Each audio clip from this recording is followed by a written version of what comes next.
I'll call us back to order. Penny, Oh. You want to do Brian first? Oh, no, go ahead. All right, well, sales continuing to go well. The heat kicked in the other day because we had all the windows open on Saturday. So we shut some windows and heat went back off. The library, I think, is going to do a soft reopening beginning October. One day a week on Saturdays where we actually put the flag out and kind of see how that goes before we, make grand announcements and go that route. And I think that was all about the library. The cemetery work went very well, and we talked to the conservator about doing a workshop up at the village cemetery next year. And we would apply for a workshop through the Maine Old Cemetery Association, and they therefore would pay for him to come for 4 days. And they would have about 25 to 30 participants who would come and learn how to clean stones. And so they clean under his guidance and the Maine Old Cemetery Association. And that would be great to possibly reduce that budget or leave it the same, just get more time out of him. And so we put in a tentative application. I'm just looking for an okay from you that we do have a workshop in the village cemetery. It does require classroom time, but I think by that point we should be able to use the historical society meeting room for the classroom time. So just looking for a go ahead on that. I think it's a great idea. Right. And this is Walter, right? Well, Walter Gutfield, yeah, Right. he's tired of the Maine Old Cemetery Association and the cemetery committee. Did something, was there tree work done at Thorndike or just an assessment done? Well, there was volunteer tree work done. They found the 2 monuments Lost in them. the wood. Yeah. And so Walter and Arthur cut down some trees so those could be erected back in their location. So, but that was all volunteer, but Owen did go down with Benner Tree Service to look at the 2 giant dead trees. We got one of the donations that are being asked to be accepted was a $250 check specific to do some tree work around Thorndike. So what I did was I had Benner come and look. We talked with Penny. She told us what she thought her priority was around there. And Benner kind of, he very much agreed with you. I do think that we need to talk with the landowner to make sure that everything's okay with them before we start doing that. But Benner came out, we looked at the whole site, we talked about it, and I just wanted to get an understanding, what could we get for $250? And he believes he can drop the 2 standing dead trees that would be a concern to come down and crush some of the old monuments. And we might have to do a little bit of cleanup after it. I bet I can convince him to take the trees and just take it all for $250, kind of be doing the town a little bit of a deal. But the only thing would be talking with that landowner, because it's technically all their land. We have rights for the cemetery. Who is it? Gus and Missy, can't think of their last name. They've lived there all of a month now. And so, but they're very enthusiastic. He would be willing to mow the cemetery next year if he could exchange it for, some relief on his property taxes, and where it's technically his land, he should be covered by his homeowner's insurance to mow. So I don't know if that is something we could, I don't think you can cut a deal on tax. Hey, you can put it on. right, We have, kind of arrangements with other folks that do work for the town to where their paycheck does automatically go towards property taxes. That's why, so we're not, as it relates to that homeowner specifically, Penny and I still do need to make contact so that we better understand. We're not really at a place to say exactly how we want to do it.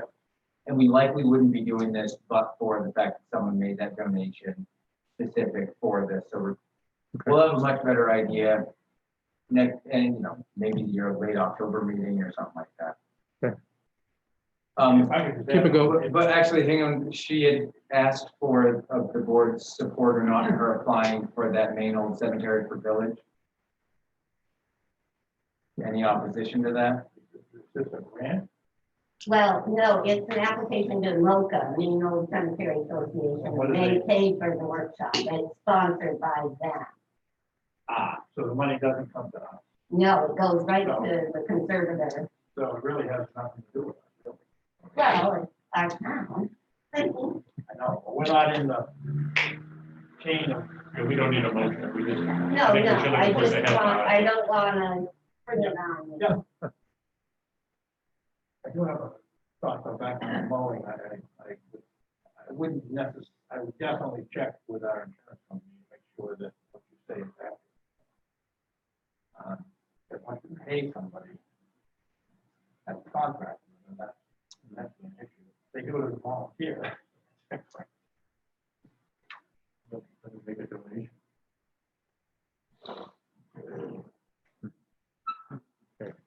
I do know that he will be very grateful that we have offered to help take care of these dead trees that are on his property.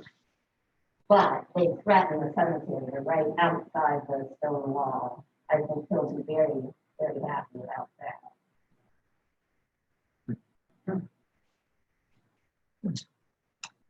Anything else? No, I think that's all I got. Thank you, Penny. Brian? I just have two things. I don't know which way this thing goes. One thing is probably most likely the first week of November, I'll be proceeding with the fire pond update for the Stump Dump Road. I've gotten one bid back, one quote back on it. We're gonna wait till November for the fact of we've got to do hose testing, which we normally do early in October, but due to COVID, they're behind schedule, so the 30th is close, we can do it, which is understandable. The one question from the contractor was that they wanted to take the material that was being scraped out of the pond. I said I had to get approval from, or I'm assuming I'm checking my boxes to make sure I do it right, that give permission from the board that the contractor can take the material because it is town property.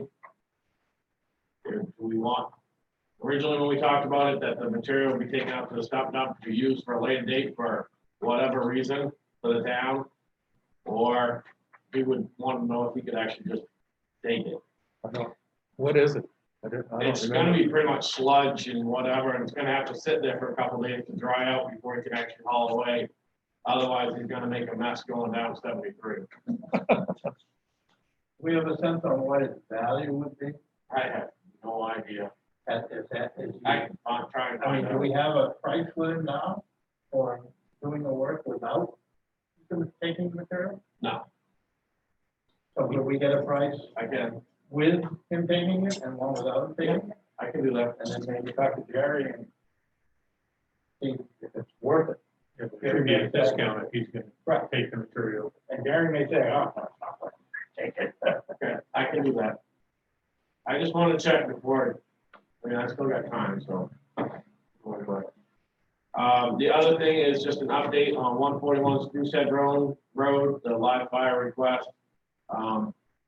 Finally have written approval from DEP today that we have to go ahead and conduct the burn. We have chosen the date of October 4th, starting at 8 AM. I've already got all my letters ready to send to Village Zoo, Penn Bay Pilot, town website, citizens, to give them notification that we're going to be starting. Our plan at this time is not to affect Route 73 whatsoever. Keep everything off of 73. We're gonna run our large diameter hose from the stump dump pond right straight through the field. Keep 73 open so we don't affect traffic. I'm gonna put signs up saying emergency scene ahead. Just because so maybe it'll dawn on the driver to slow down a little bit. So, It's a Sunday. yep. Okay. Well, we would love to do it on a Saturday, but the stump dump's open, so we can't. Yeah, it's only a week from Sunday, so those notices probably need to get out. So they're going out, what's the day, Tuesday? They're going out Thursday on my next time that I'm not gonna be mowing, so I am gonna be going around, door to door, drop them off. Has, I assume you baked into the calculus here, the drought condition, that's in the town and in the state? Yep. And I guess one other question is, something tells me in the back of my mind that last time we did this, do we have to notify our insurance company or something like that? I don't know why that's more in the back of my head. We haven't in the past. No, okay. On the last 2 or 3 that we've done, we haven't.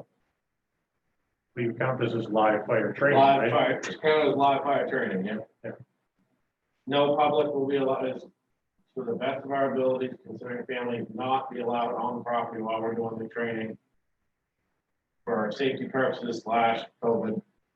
This is Grierson's, right? Yeah, Yeah, next door. right next door. No, Oh, okay, so the stump dump, the Sunday is because you're gonna run the hoses. right, the now. hose is actually gonna, I get it. the hose is gonna go this side of the building and up through. Because we do not want to play around with the beautification of flowers. So we're He gonna was make a counseled by detour. Barbara Wright on that. We're gonna today. make a detour, come around the station instead. So, it'll be an all-day process. So, that's pretty much all I got. Do you have other units coming to participate, or is it just At you this guys? time, no. Right now, because of COVID, we're trying to limit the amount of people that we have there. And we're gonna need coverage, because we are not gonna be available for a call if we have one in town. Depending on what type of stage of the training it goes into, so. Great, thanks, Chief. You're welcome, I'm going home. Okay, abatements. One sec. We have 3 abatements that have been requested and submitted from the assessor's agent. You have them in front of you. I move that we approve the 3 abatements. Right, commercial finance, the Connell family, revocable trust. And for Kathleen Leach. Can I record your motion and just approve the abatements as presented? And then I'll have in there. And that way you don't have to read the dollar amount and all that stuff. That doesn't need to be public record. Yeah. I would think so. I'd like to see the name. Yep. Yeah, should be. I'll second that. Okay, it's been moved and seconded. Any discussion? Go Have ahead. any of these been paid? I'm not sure. Because I know in the past we said, and any interest if they had been paid, so. Those ones are from this year. Interest wouldn't start until October 2nd anyway. No, we pay interest back to them if they've been paid. Right. Right, if they've been paid, and I'm not sure about that. Well, if you need to, it's only gonna be pennies. All in favor? Ambulance write-offs. And then as you all are doing that, Amy and I have talked about the ambulance write-off policy. We kind of reviewed it, and we do think that there are some changes that we would like to propose to you all. It's gonna be some kind of minor things, we just bring more into alignment how we actually do this process. So what we anticipate is either at your first October meeting or your second October meeting, but within October, we'll bring to you all between Amy and Chelsea and I some proposed language changes to the ambulance write-off policy.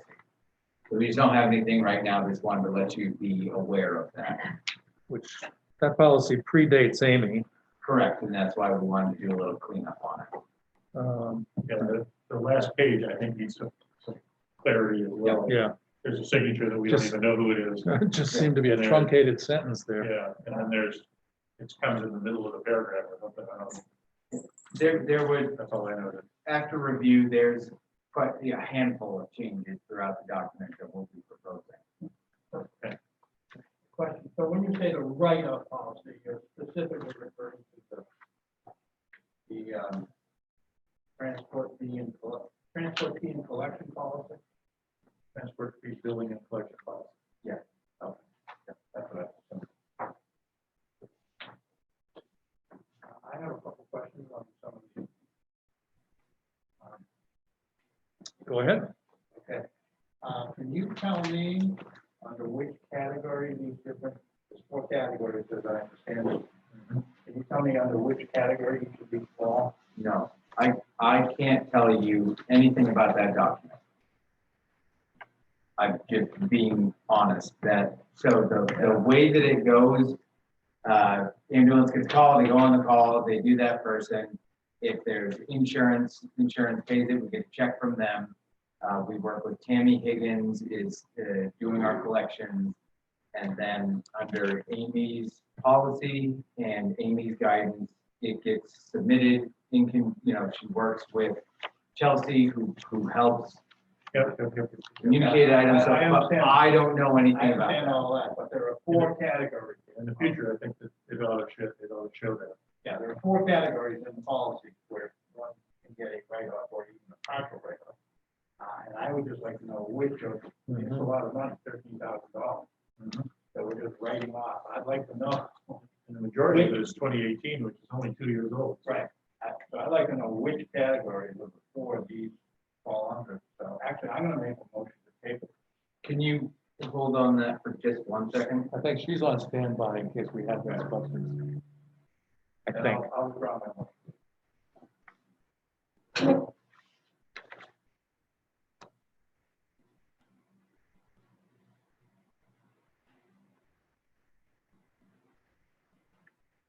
I'm really, just while we're waiting, I'm confused that if it's Medicare or main care that's paid, Hey, can you try right, that's all. or They won't pay. ambulance write-offs? They won't let- 4 different categories within the policy.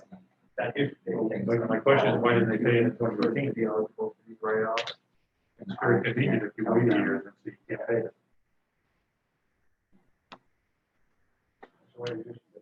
And you could argue to you. And I can understand something, but that would imply that you didn't submit it until the year And later. I think that was. And that, if that's the case, then that's upon us. But I don't think under Amy's leadership that that's been the case. No, I don't even, that's why I like to understand. She picked up, she said she wanted to go to someplace where there's better reception than the phone died, but she did pick up. You know, actually, I don't want to procrastinate.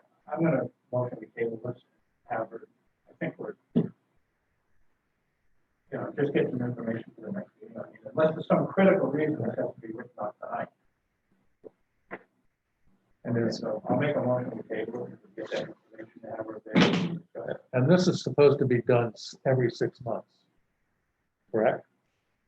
So 6 months from now, let's schedule it again.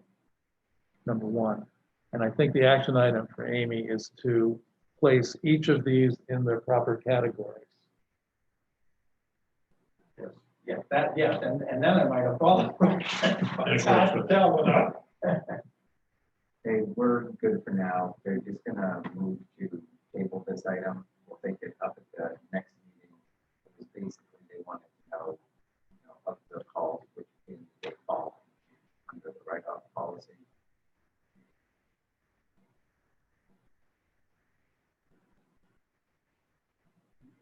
They all fall into unbillable. So only because it seems like it's all one clump. Do you want me to put her on speaker? Unbillable, I don't see the I don't category. see that as one category. Amy, I've got you on speakerphone, and if you could just explain to the board. So it's all patient billing, so unless we're sending it to collections, which we haven't been ever, that would be something that the board and we need to talk about, but it's past the time of billing, so it's not billable over that year. So unless we need to come beyond sending people collections after that first year, then there's always going to be a write-off of people that haven't. Well, there's two of them that are not 2 years old. Right, but after a year, we can't continue billing them. We're supposed to be doing this every 6 months, but it hasn't been checked. So I guess I'm confused. Who said, I know Medicare won't pay after a year, or at least they wouldn't, in the old days they wouldn't. So. So why no, it's can't we, year will pay out. why is there a limit on billing patients? Who imposes that limit? Unless we're gonna send them to collections after 6 months, we don't keep rebilling patients. Why not? We can policy that we're gonna send them to collections. But did they get their request for waivers and that type of thing in accordance with the policy? Or? It is always, yes, it's on their bill. Please call this number if you need waivers or whatever. But other than that, it's, unless you want to send this to collections, we have to write off on it. We get bigger and bigger and bigger like it's a box. Amy, how many bills do they get in 6 months? They get like billing months, so they get 6 bills. So we billed these people at least 6 times. We don't know if it's Medicare, we don't know if it's insurance. No, we already, no, it's private paid. These are all private paid. We've already billed. They're all private paid. There's no Medicare, there's no insurance. So on your, It's the $92 one, and then if they don't have a secondary, then we do Medicare first, and they have the secondary pay the secondary amount. So none of these bills are insurance bills, they're all private. so I guess on, There are 15 insurance to pay their amount, and other Amy, according to our policy, we have up to 3 years from the service date. which we do, but we don't bill them past 6 months. So after 6 months, we need to look at writing them off, because we don't Okay. bill them. Why don't we? Sending them, sorry, Why don't we continue billing them? because that's what we have, the billing service, that they're only required to go 6 times. So that's Unless in, we that, want to keep billing them on our end, and sending them to collection, and that's what they do for 6 months. so that's in the contract between the town and the billing agency, third-party billing agency? Correct. Okay, but then it also says the town administrator, upon consultation with the director, is authorized to utilize a collection agency in certain circumstances. And you're saying that's not happening at all? I missed that, Owen. No, that was John. Right. It also says, the policy I'm referring to, it says the town administrator, upon consultation with the director, is authorized to utilize a collection agency in certain circumstances. And then it goes on to give some examples, and you're saying that's not happening. No, we are not doing that part of it. As far as I know. Even for those that have failed to file for a waiver or reduction? I have one to do that, and we had sent that through. And that way, that paid the amount the insurance was paid, and then the rest of it not. In the last 2 years that I've done that. Amy, I guess I'm under the impression, I thought that you had taken these on yourself after the collection agency, or the, I'm sorry, after our billing agency stopped billing. So Terry at that point was doing this part of it. So, I mean, if that's what we need, if I need to do that part of it, then, you know, I'm just talking about it, but other than that, the insurance companies, and then I follow up on all the billing parts of that. Like, it's medical insurance, not private, so. And when we had the last meeting, it was that we weren't sending people to collections at this point. So if people aren't paying, then there's gonna be a certain write-off that we have to write off. Well, it's just gonna build up. Yeah, I understand. We all understand that. So if we want to send collections, I mean, that portion of it, we sent out a letter from the letter that if you need financial help. I mean, I did that part, but after that, if they don't respond, then it just sits there. You know how many of these people are residents? I can look that up. I can look up and see what's in town of it, outside of it, like that. Well, and I guess are they also people that we're doing on contract? I mean, when I say contract basis, I'm talking about, we do service off the islands, correct? Right, but we bill insurance and islands for those. I know, but if somebody has a deductible or something, is any of that in here or?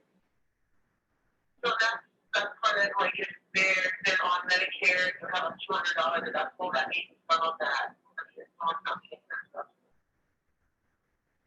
So like every one of them was that we have turned in as all patients, so they're not insurance. So. Oh, I thought you said some of these could be balances after insurance pay. Did I miss? All the ones that are on that list of private paid or secondary from the insurance. Right, so they're balances after the insurance pay a certain amount. Yeah, correct. Yeah. Okay.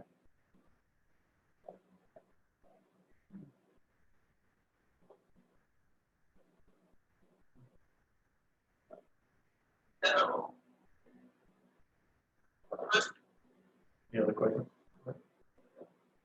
No, I think it's, Okay, if no she's further gonna, if questions she's from gonna us. do that, I think that's she'd be an expensive billing clerk. Well, Terry used to do it, what she's telling me. Yeah, so that, I okay, didn't realize I that. just wanted to encamp that in the right place. But I'm not sure Terry ever referred to any. No, but she used to continue. No, but she would continue billing. I do recall And that. right now, I do the last letter for the continuous billing, but I don't continue it as in, here's your letter, you know, look out, other than that, it gets either after that letter. And so it's fine. So that's what we gotta decide on, that's all. Okay. So, can I ask a question? Sure. Okay, so with that being said, if after the sixth letter, is it something that should, I mean, phone call, or is that something that, we wanna look at and then send to collections if nobody responds? Or is it, those are the things that we just need Well, so much on. I guess one thing that comes to mind is, do we even know that the person is receiving the letters? Yeah. I mean, is anything sent certified, where there's a signature required or anything like that? No, we do not send it for certified. So you don't really know if they're receiving the bill. So right, the ones that come back, then, Chunky and I look on that correct, then we send that to them. If it's returned. Well, Owen mentioned earlier that you and he are gonna be proposing some changes to the overall billing policy. Yeah. And I'm thinking, in my own mind, that perhaps this is an area of weakness in that policy that perhaps should be one of the items you look at. What is practical? I mean, I guess I don't wanna I haven't thought this through a lot, but I guess I don't want to be taking some 93-year-old resident who, but on the other hand, I don't want someone who can pay just blow it off just because Yeah, we'll write it up. we'll write it off. And I don't know where that, I don't know how to massage that balance in my head tonight. but- Right, and I think that that's one thing to look at, is those are the options that you can Yeah, look at. and I think that was the We whole, can't say, I think that was the whole purpose of the waiver, was that someone could apply and say, like, under any means tested benefit, that I don't have the means to pay this. And, but it sounds But there's no It reason sounds to like put a that's waiver not in. really happening either. They're just getting it on the bill and, No reason to put a waiver in. Be lying that Okay, on right there, they don't think about it, or, I mean, this is a process on what you can think how that. can I ask why this is in front of us tonight? Is there a reason for that? Because it has to be done by, it's usually done every 6 months. Yeah. So when I asked Tammy to send me the AR at the end of the year, it hasn't been done. So You were trying to get it because well, we got a little time there because the year doesn't end until December. So and that's something that I talked to Owen about and Chelsea about, like, we got to figure out, I need to do it, we're gonna do it, like, I don't know how to do it now, that was Tammy. So we just gotta figure out who's gonna do it, and what's gonna be doing done, and so it gets done.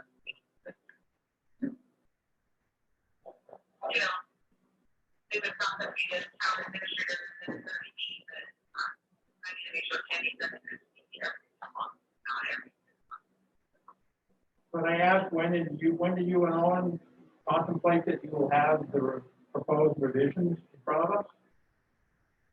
We can have on the next month's meeting, we just do that if you would like them on the next month's meeting. And like I said, we will try to get it to you for your first October meeting, but possibly your second, but we will get it to you in October of one of those 2 meetings. So that still gives us 2 months to deal with this before we close the books from this year. But it doesn't look so it's bonus for me, so Well, it won't take a lot to discuss this, so. okay. Well, I make a motion to table this matter until we discuss the proposed policy. Okay, I'll second. been moved and seconded. Any discussion? All in favor? Let us know which meeting in October. All right, thank you, Amy. Thank you, sorry. Nope, no problem. And you and I will get in touch. We'll start working on that policy. I think, Thank you. Thank you. like the big slugs that we had 2 years ago, I think, one of the things that I recall was that we were being too nice. Well, and again, I thought we built in the waiver policy to deal with sort of the stereotypical. You did, but if we're writing it up after 6 months, why should I put a waiver in? Exactly. Just incentivize it. Okey-dokey. But I think we've made a lot of progress. Yes, yes. But, In billing it. and this is a backslide to some extent, and that's why we don't want that to continue. Okey dokey. Accept donations. Yeah, and I will read off. I move that we accept the donation of $50 in memory of Stephen Waterman to the town ambulance service and the amount of $250 to the town of South Thomaston, specifically for Thorndike Cemetery. And to continue, these are the ones that I was saying we've gotten since then. They're all for the ambulance and they're all in memory of Mr. Waterman. Probably gonna get more. Yeah. I didn't realize until recently that it was in the paper that donations be made to that. And so we do anticipate more donations to the ambulance. amend your motion? I'll amend my motion, yeah. So it's in the, just trying to do some quick addition.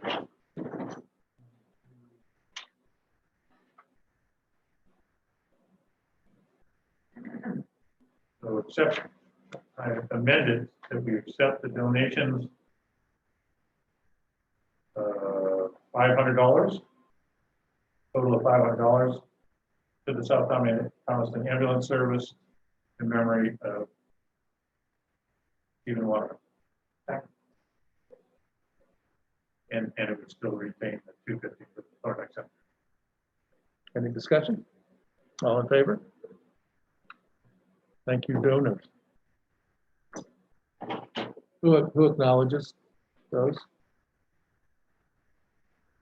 We can set out thank you letters to all the folks who received it from. Okay, so Island Road, we got off to a roaring start with that tonight. Might be back on. We've got, they're just copies, but it'll help with the motion. Can we take the appointments out of order and do those now? Absolutely.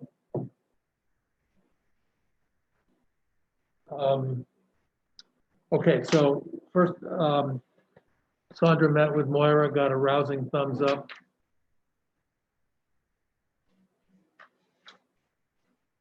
So, actually went to her house. You chased the guinea hens around. So, is there a motion to appoint Sandra Wallace to the Budget Committee? And There is, for term ending Let's do, I thought about term. 2021, is that what I'm understanding here?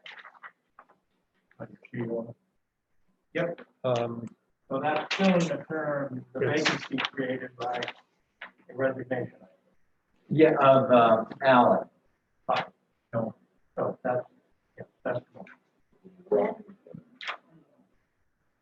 Until your successor is sworn. The way that Town the meeting. Is appointment, there a typical month? There is, but it may change. so just so, we typically would specify the month in the appointment. It would be the first select board meeting after the fill in the blank month town meeting. Because of COVID, we've altered our appointments to say for the first meeting of the select board after annual town meeting and not specifying a certain month in case something happens that we can't have town meeting, or if we change the date of town meeting, Which we're talking about. Which- so it would be the first select board meeting after town meeting in 2021.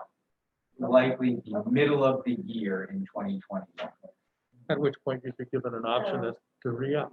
Yeah, and your successor could be you. So, Jan, you made that motion? I think I did, but I John don't did. recall. One of us did and the other one seconded.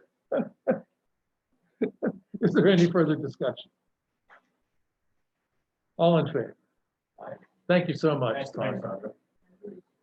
Now we have one more to go, We right? have three more. No, no, to no, go. I mean, Budget Committee. Oh, budget committee, we have two.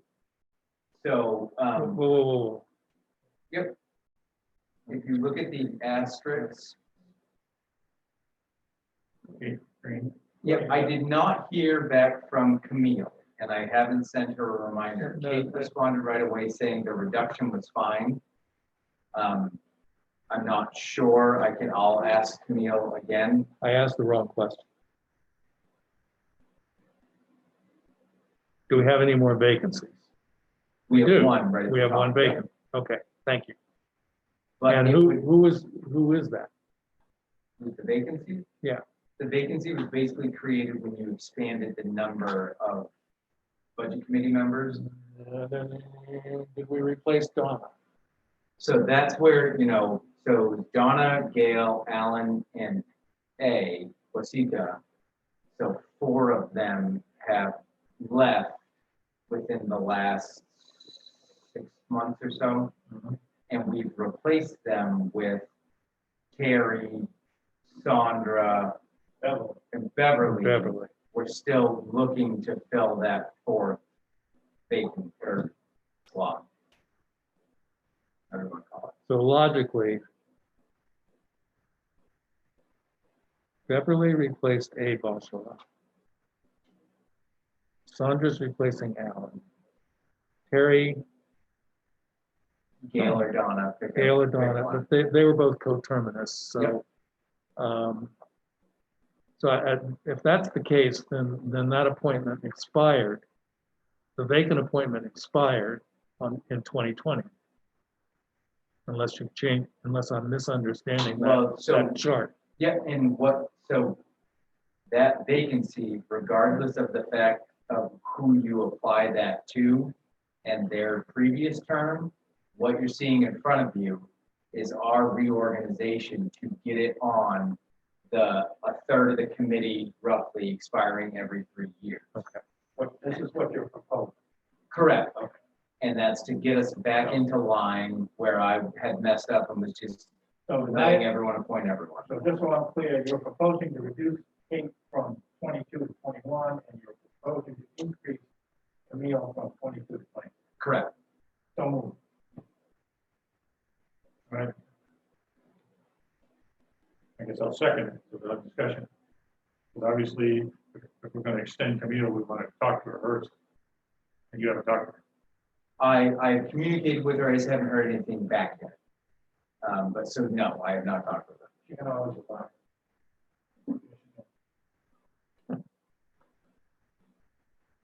Happens too often on that committee. She's the professional on the committee. Would it satisfy you if I amended my motion? I said, I second it. Okay, it's been moved and I was seconded. looking for a quick path Right. forward. Is there any further discussion? All in favor? So just for my own, because I'm confused. When we fill the next vacancy, will that be a 2021? Yes. Okay. Well, that depends on what you go. Right. Well, I If we mean, fill it 22, it won't be. Okay. Who says there's never a drop of cynicism in this room? So we are actively looking for a budget committee volunteer. Right. And I'm not actively advertising yet. I mean, I did a big advertising push couple, 2 months back, 3 months back.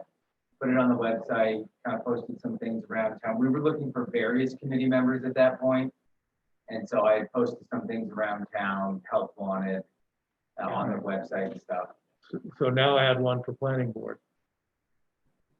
Right. I mean, the first question for the planning board is, does Sandra want to move up from alternate to the full-time board? So that should be a question, Sandra Retzloff. And then if that happens, then we go look for an alternate. Have we accepted? We have to accept Eileen's resignation. We have not. I couldn't remember whether that was And- before the last meeting. That was my oversight on not putting that on. I guess I hadn't customarily put resignations on. I will do so going forward. You need a motion to accept that. Let's do that here. Yes, might as well. I'll make a motion to accept Riley Stark's resignation from the planning board with regret. Second.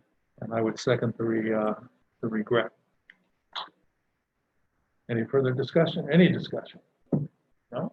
I sent her a note of thanks. So, all in favor? So we have one alternate on the planning board now, is that correct? Yes, Sandra. And so Owen is going to contact her to see if she wants to move up. Absolutely.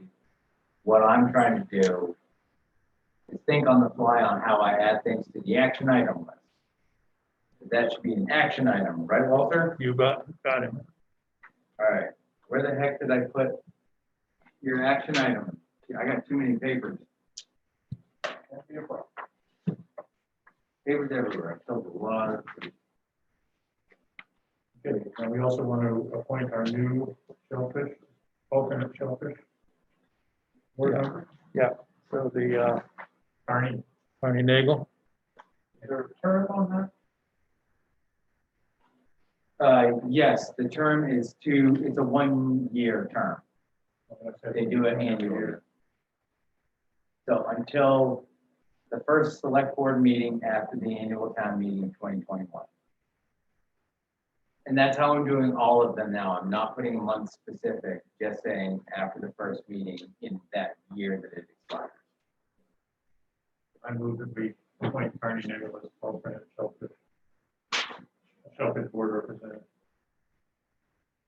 To that term, yeah, to a period of 1 year to expire. That's all the first meeting after the town meeting. all in favor?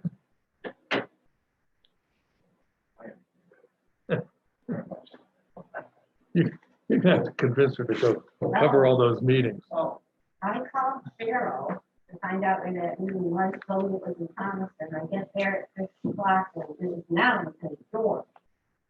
Right. So they are the oldest meeting town. St. George is not the only. Yeah, Yeah, it just happened within the last 2 months so make or sure so. Tierney knows. Yeah, and we I'm sure she does. we were directing people to Thomaston and then found out that it had just switched, because they hold it for 3 or 5 years. A town is the administrative agent for it, and then after 5 years, is it 3? I think it's either 3 or 5, I don't remember. But I did not bother to try to get down there. I have a question. Do we need to deal with Penny at all before we deal with Arnie? No, because Penny was never appointed. We tabled Penny last meeting. Okay, so Yep. her successor has now. Correct, yep. I vote for Tierney. So you do have these people come in and get sworn in and all that. Okay, Maintenance.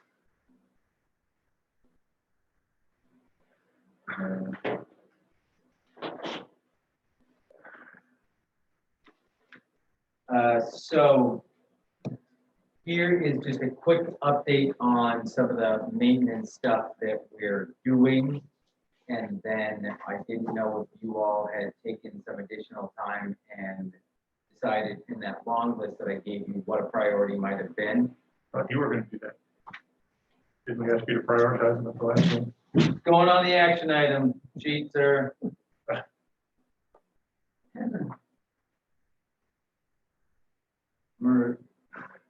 I thought I asked you all, and then we would look for synergy and alignment, but I'll put it on there. Maintenance priorities. Well, I think it's hard for us to determine the priorities for maintenance. Okay. We're not close enough to, I mean, I'll speak for myself.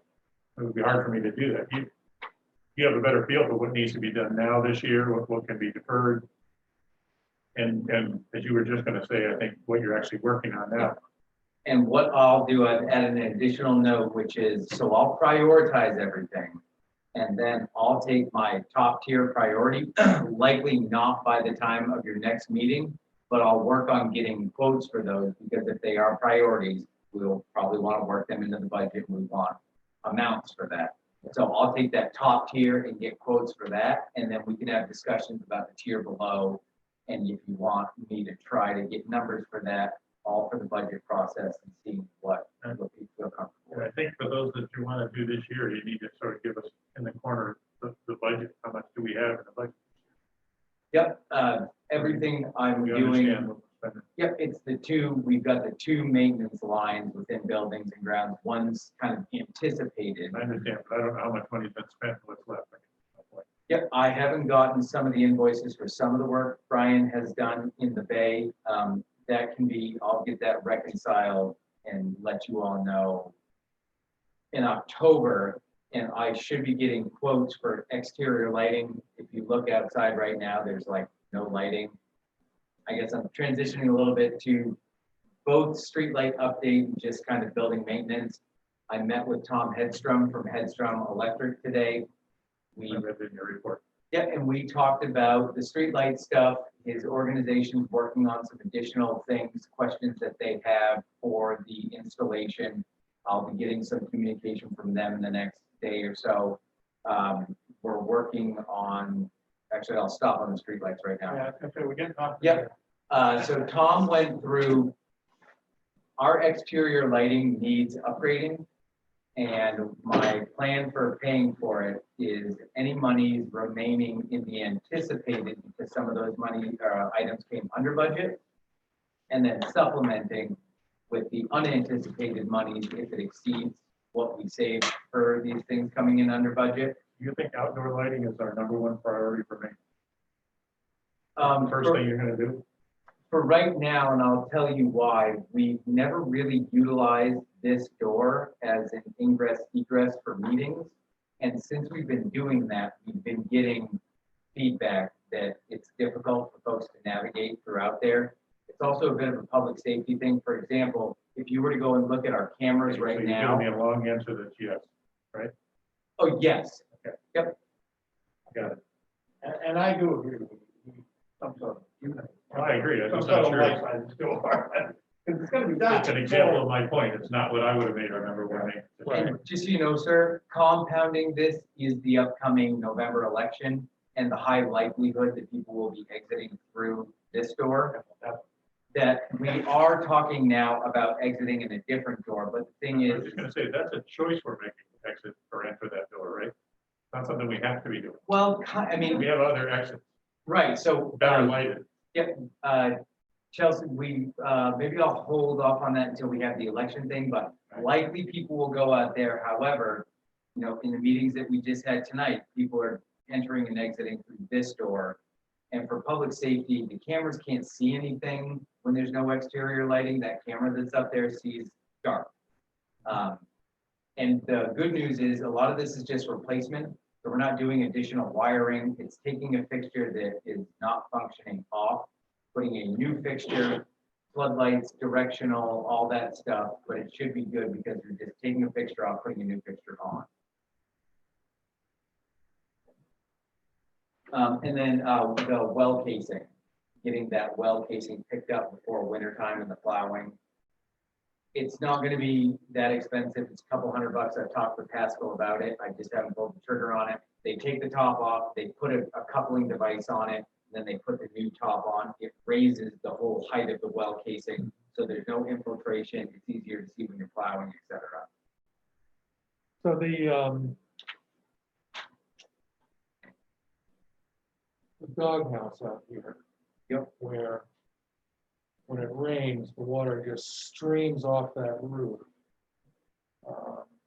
Which is gonna be,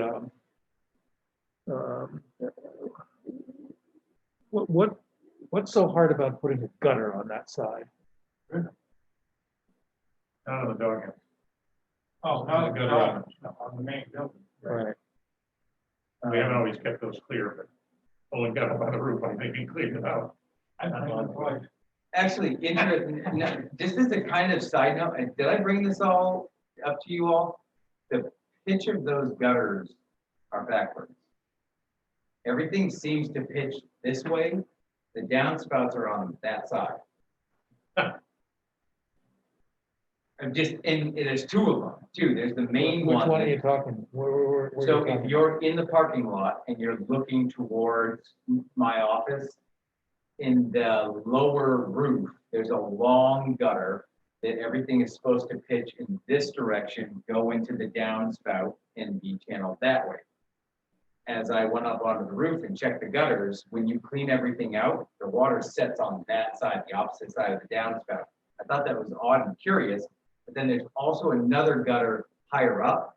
If it's a smaller, shorter one, it's more difficult to see.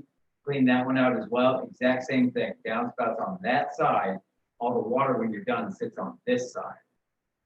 And I don't know, because of the nature of that roof and the quality, everything up there is of really good quality. And so removing it is actually gonna be a pretty difficult thing since it's high quality. So there's some question about, do you put an insert to have it pitched the right way? Like how exactly do you accommodate for that? It's not a huge issue. You put another downspout. Yeah, that's one way to do it.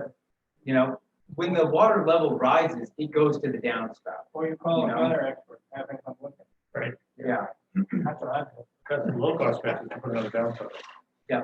Not I didn't really- notice it until I cleaned them out this time. It may be easier to adjust than you think.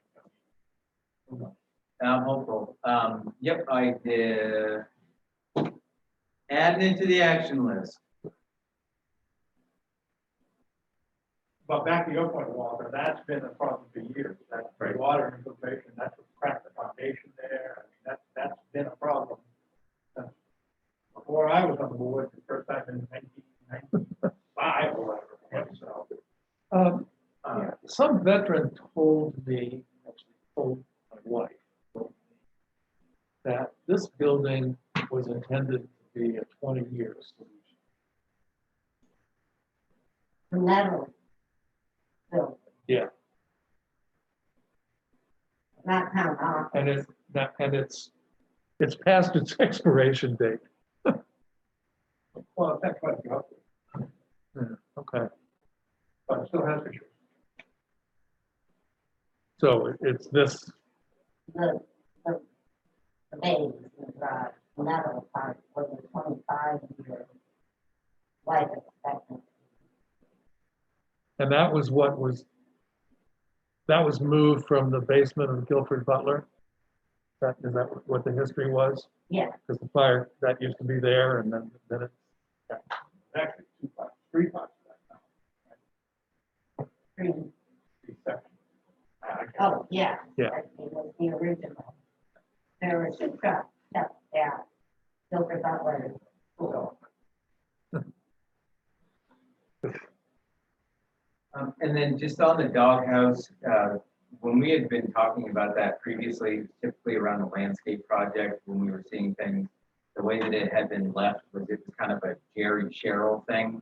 That's why I hadn't really put much effort into it, but I haven't seen movement, so I'm adding it to my action list as something to get investigated. I don't want to get away with this conversation, but I definitely need to do something to repair, if not replace, but repair that front step. Even if it just gets us. A low cost fix would be to build wooden steps over the top of it. yeah, I agree with that. Someone's gonna slip Actually, the ball and break your back. I've thought about this and it's just something of time management and my own free time, whatever. What can be done is in a fixture of a wooden form and pouring of epoxy.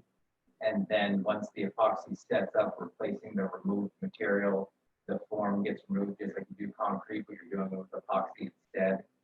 That's definitely something that's doable and I can get that done. Not that, it's just a, What do just you mean a, you can get it done? this is what I did before I came to this job. When I took this job, I knew that there were certain building maintenance things. Not to go too far afield, one of the things that I've been working on to put into, like I mentioned in my report, and it can be cut by the board or it can be cut by the budget committee, that's fine. But I'm going to propose some level of funding for an on-call maintenance person, a bit of a handy person, so that when we get to these smaller things that I'm capable of doing, other people are capable of doing, it's just the time management and what exactly is my job scope, that I could then call that person and say, this is what I'm observing, can you accomplish this task? And then task gets accomplished and I can stay focused on my job. But I don't currently have a budget to call that person or a person to call. So I do have a couple of people in mind that could do that. It would be kind of similar to the road commissioner, except there would be no stipend.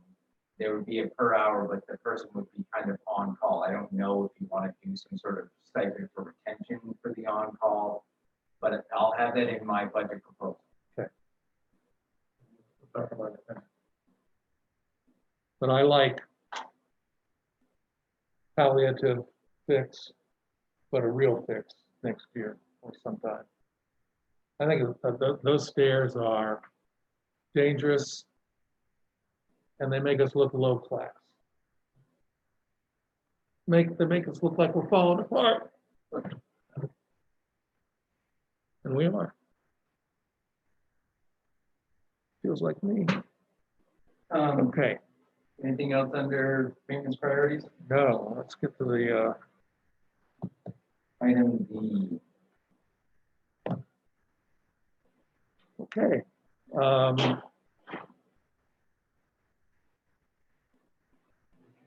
Fiscal year. Next steps. You all had talked about November, if I recall, so the beginning of the November for input session, end of November for a special town meeting to ask these questions.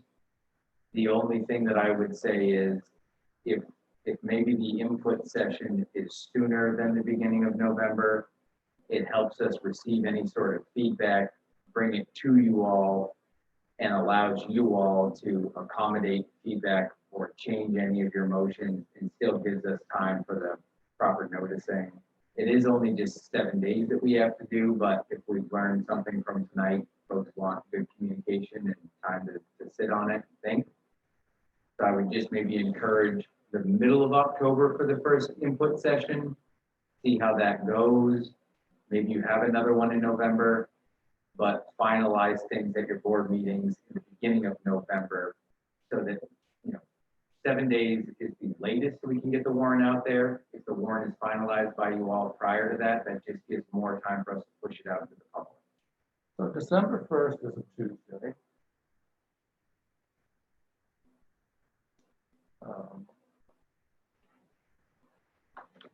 And so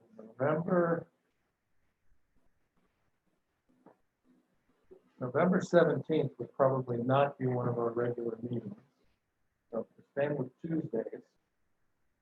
Tuesday the 17th for the public information session. Over? No, November. And your Or letter, we could do October. Yeah, that's right, I said October, sorry.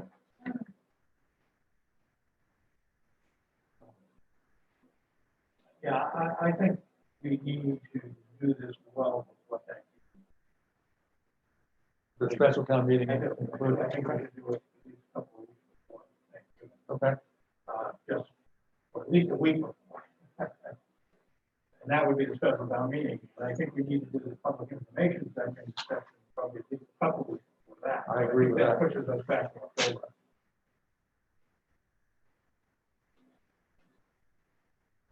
I also, looking at your letter, which I like very much, I do have a couple of suggestions. And one of them is, I think we should just put the date.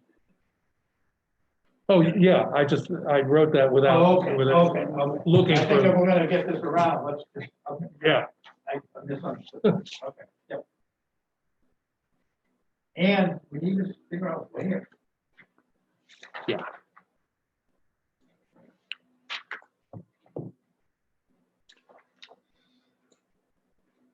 It's gonna get cold in the fire.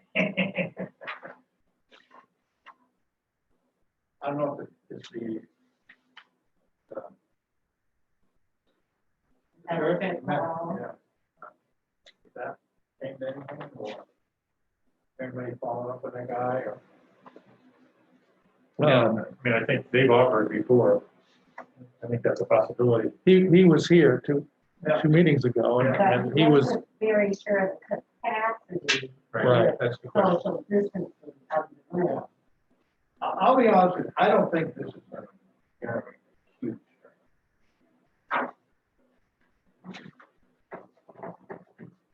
just don't see it as a particularly controversial issue.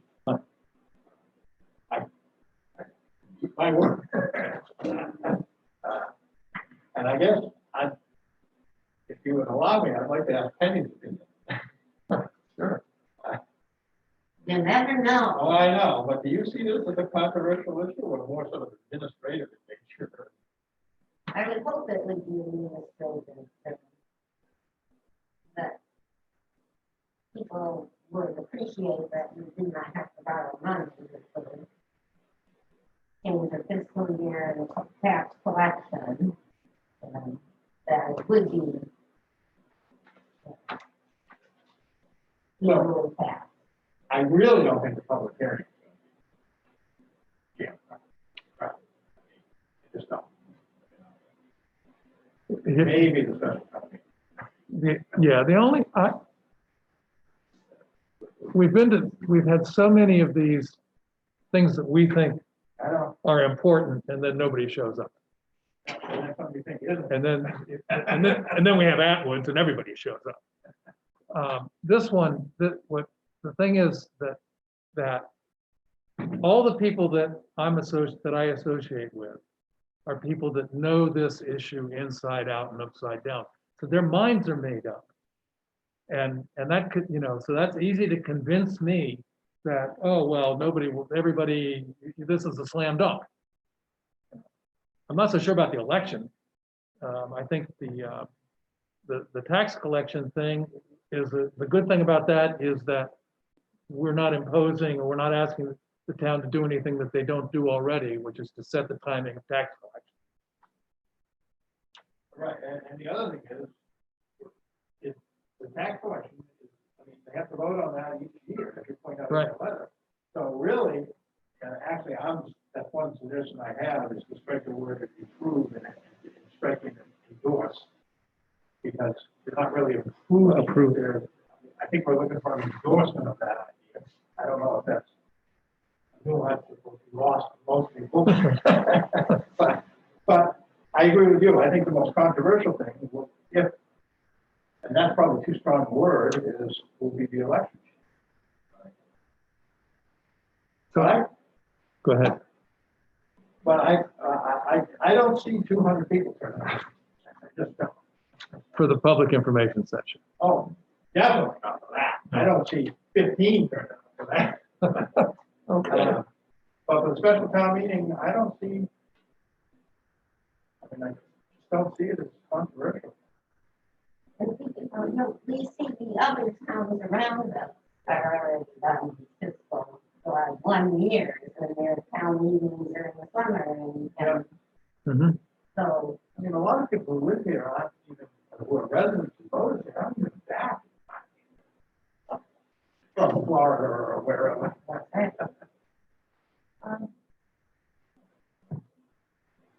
Being just a resident, my question is, I think the whole sense changed. My question is, how do we get from here to there? And what will be visible, and those are the things you've been struggling with. And I come to that meeting, that's the same question I'd be asking, so you might be able to. The biggest challenge, obviously, going to be putting together. An 18-month budget. Yes, exactly. And then voting on an 18-month budget, so it's going to appear to the Right, town, the so- budget is significantly larger. Yeah, it's going to be difficult to present that Yeah, without it looking like, whoa. yeah, exactly. I mean, it's a 6-month budget. Just so that I can wrap my head better around this, here's like a theoretical timeline, and I just want to get troubleshooting on this. October, we finalize all the language for communications to the town, amending Walter's letter. We've got meetings scheduled to hear input, and then we schedule a special town meeting for November to transition to the fiscal year, to collect taxes twice a year. Are we asking that question? Well, that's why I think, that's why I was suggesting we change it to endorse that concept. Each town meeting is going to have to vote on it. Well, and then the question, They could vote in 5 years from now to collect taxes 5 times. I got it, but. well, and what I'm trying to wrap my head around is what date, or I'm sorry, what month are we asking the town to approve an 18-month budget? June. So Starting. one of the budget other begins things, January 1st. one of the other things we're going to need to do at that special town meeting is ask for authorization to expend no more than half of Yeah. last year's Yeah. budget. I'm just trying to, Yeah. so it'll, at that point, we're proposing an 18-month budget halfway through the year to cover the last 6 months and the following year. I will volunteer, you guys would like to draft a series of warrant articles. That I think will help to pick this better for everybody. You guys are so inclined. Allow me to do that. I'm gonna add to the action list 2 items. One is amending of Walter's communication, which I will do. which Walter will do. And then John is going to put together a draft special town meeting warrant. I need 2 dates to put in this Yeah, letter. and I think we really need to think about venues. Thank Walter, did you suggest some dates? Yes, you started. I'm starting to say, We're scheduled to meet on the 13th and the 27th right now, which is the second and fourth right, Tuesday. I can't do the 20th, which is a Tuesday. Doesn't have, So that's it. Um, I like the idea of the special town meeting. People have this tradition, but I don't think. All right. Easy talk. Talking about, we're doing the Island Road meeting, we think that's the first. So 2 weeks later would be the 15th if we use the Thursday. 22nd would be 3 weeks later, October, I'm talking about. Also a Thursday. That's 24. 24th is Saturday. I'm sorry. I have 22nd. I think we do 22nd. Is that, you're talking about that? in Public information session, yeah. I could do that. And then Town meeting on. Tuesday, the 17th of November. I thought it was late as we want, I think that works. Yeah, Because we're voting on Thanksgiving the 10th, so 17th is No, we're voting on the third. on the 3rd. that's the second. We're voting. You'll- Just, Almost positive. just to throw it out there, you could try to utilize the November election to query those that are coming in to vote. You're cutting it a little bit close if you want a special town meeting at the end of November.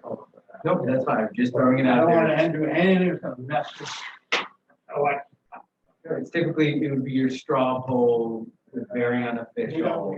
COVID issues, it's gonna be crowded.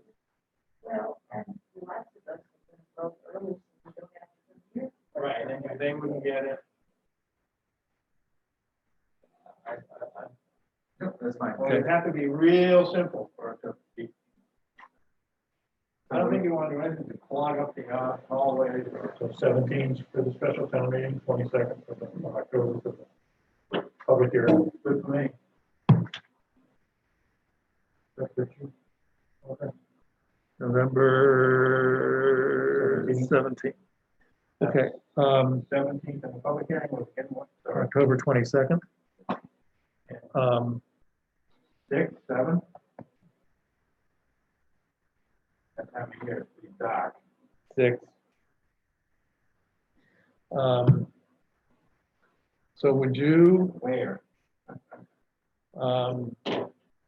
connect with Fellowship Hall fellow and measure that room and come back and tell us how many 6-foot square, how many 36 square foot segments we have to utilize there? You might know already, and they have done that. Go ahead, Penny. I kind of think that maybe we should contact Pastor Shelley Willie Wiley about this, because she might have different thoughts about. Having people there. Yeah. Well, and I also think when you contact them, we You could firm up a date. Yeah, if it's available. Right. And also, If it will. would you like me to reach out to Jeremy Shaw at the airport? Gotta have a smart plan B. That's What about the outfit school? either works. The benefit of the airport is the ventilation is better. Yeah, but are they gonna be open and hanging to us in December? And they'll say it's gonna be pretty brisk in there, it could be pretty good. I mean, It was cold in that summer night. do you think that the school with all those kids is gonna want to open? I mean, I'll ask them at the school, but I just, with the public school system, I don't see that. Probably not. Not on the weekend. Yeah, they probably don't. It just, you know what, I'll just contact the airport, the school, and pass the pastor at the fellowship hall. I'll bring those options back to you and what they say. Okay. And one other minor nit on the letter, says RS-13 representatives. There's only one. Yeah, should they say the RS-13 representatives? Yep. Someone's gonna say, I can see it. Oh, yeah, one.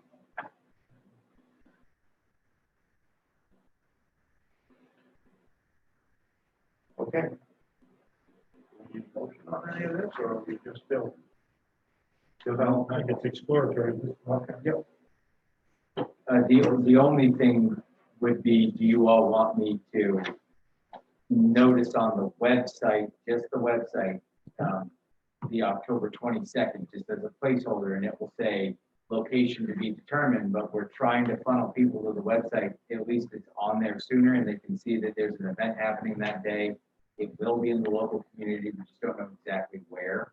We're not sure it's gonna happen that I day. think that's true. On the 17th, You may not have a venue on the 17th. I'm sorry, the 22nd, the October We might have to 22nd. change the date if we can't, do it, I have to change it to the 16th or something. I'm all for good Friday night. I'm just trying to learn from my mistakes and make sure that I'm compensating for them. Well, we should be able to hopefully firm this up at the next meeting. That's correct. Except that the time difference between October 13th and the 17th is not many. Yeah. Or I'm sorry, 22nd, I keep saying 17th, but the 22nd, it's cutting it close to like a 1 week, but you're over a 1 week if we're doing it on the 22nd and your meeting's on the 13th, so that's not too bad. Well, I guess if you can line up a venue, I guess I'm okay with authorizing. Once the venue is lined up. Maybe. Yeah. Okay. I do think you're right, it's getting tight on this. So maybe your motion is to authorize the board chair to vet whatever plan I bring for just the October 22nd meeting. And if it meets his approval, we'll notice it. Been moved in second. All in favor?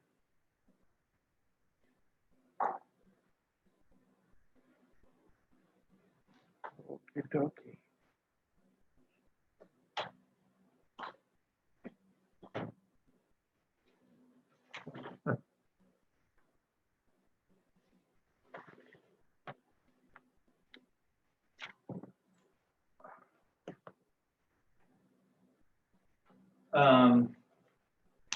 Account and banking policies. In my report, the last thing was just a slight, tickle the imagination on what the policy would look like. John expanded upon that with the communication you have in front of you. And I'm happy to take any sort of notes on this, and then I can adjust it and bring it all back to you all and give you some better direction and guidance. I really appreciate John taking the time, putting some necessary language in here. Which, I guess I'm not sure which one, John. Yeah, I don't have it. Rhoda. I thought you were looking at it, Well, right? I don't know if I am. It doesn't say no. Yep, that's the one that John. You can tell because I can't read Owen font, I can read this. Yeah. Okay.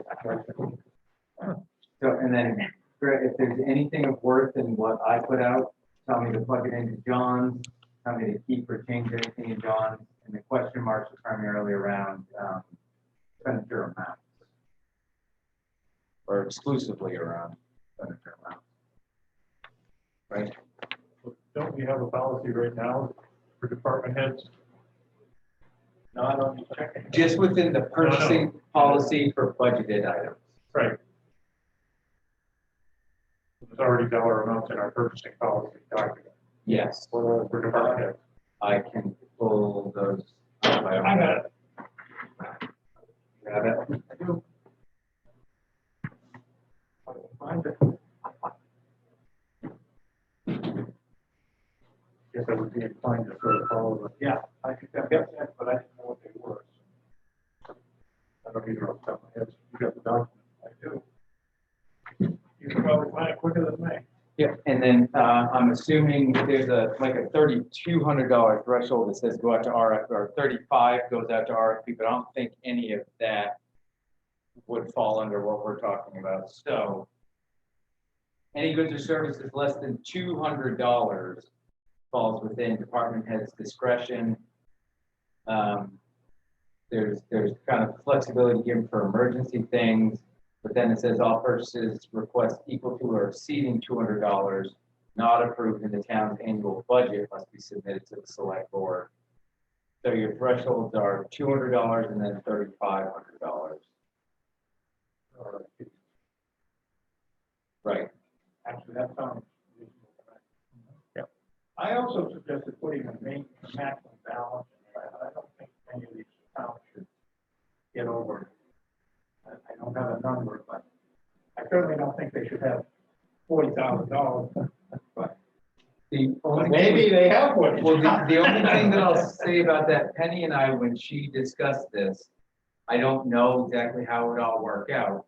But let's just say, for example, an account for fundraising for a community center on the former Guilford Butler site, it might fall That's not into a this. similar, and that was the thing we just wanted to throw out there, that that's probably the only scenario where you are looking at a significant amount of money being put in. Outside of that, it shouldn't exceed a certain amount. The ambulance fund has, the ambulance checking account has $14,000. We're not talking about. No, this was, Well, maybe, maybe 15 or 20 is, I just think there should be. I agree. Limit. It becomes too tempting. I just, I mean, I look at this as almost petty cash. Yep. A little more than that, but, But that's kind of the intent. and certainly if they get $15,000, they can then turn that over to the town treasurer, he can set up a special account for that, and then when they go below 50, he can give it back to them. And random assumption, if someone's giving a check for $15,000, I would just assume there's some likelihood they might specify what it's for. And it probably wouldn't even, they might just say discretionary and it falls into this, but typically they would say for a purpose. Yeah, but I'm not talking about a specific check, I'm talking about a maximum balance. Right, and I'm saying if someone gave a check that would have you exceed that maximum balance, just the likelihood they're gonna say where they want that money to go, and it wouldn't even fall into this. But maybe it could. So 20,000 for the maximum balance? I like 15. Yeah. So 15,000 for the maximum balance. Purchases in the amount Well, that was of just my, 0 No, that's- to $200 falls within department head. Yeah. Penny, as a department head who works with something like this, do you feel 200 is a appropriate threshold? Well, I don't know, because what we have done with book sale money is buy our public computers and stuff, so those are usually 500 a shot. well, you can still buy it, you just have to get, You come to us when you do you just that. have to come to the board and say, I want to spend $500 on a computer. The 200, you can just go write a check. I got fine with that. And And I the would think at some last, point you don't want to watch the that. last purchases made through the ambulance department in an account that would fall under this also would have exceeded your $200 threshold. But again, they just have to look. So, I mean, I think $200 is quite a bit to just have sort of discretionary. Well, except that it is for discretionary account almost. I have spent $250 on the top. Well, then you have to come to wood if you did it at one time.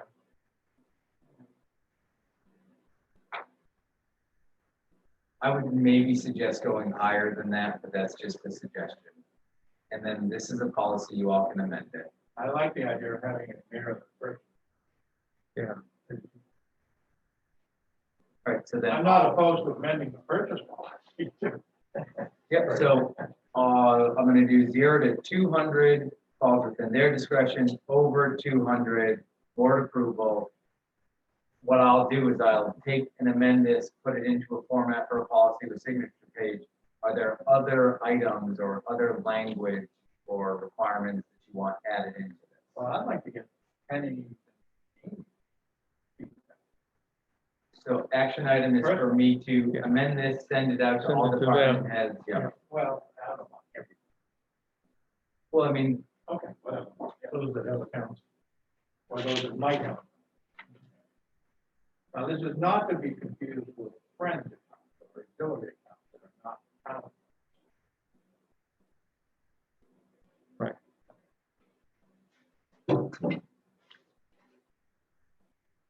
Because I just gave Penny a copy now, she has. I think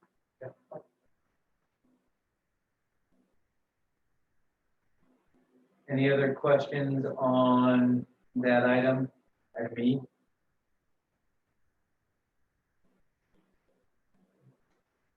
Great. Item C, the streetlights. Like I said, I talked with Tom Hedstrom today.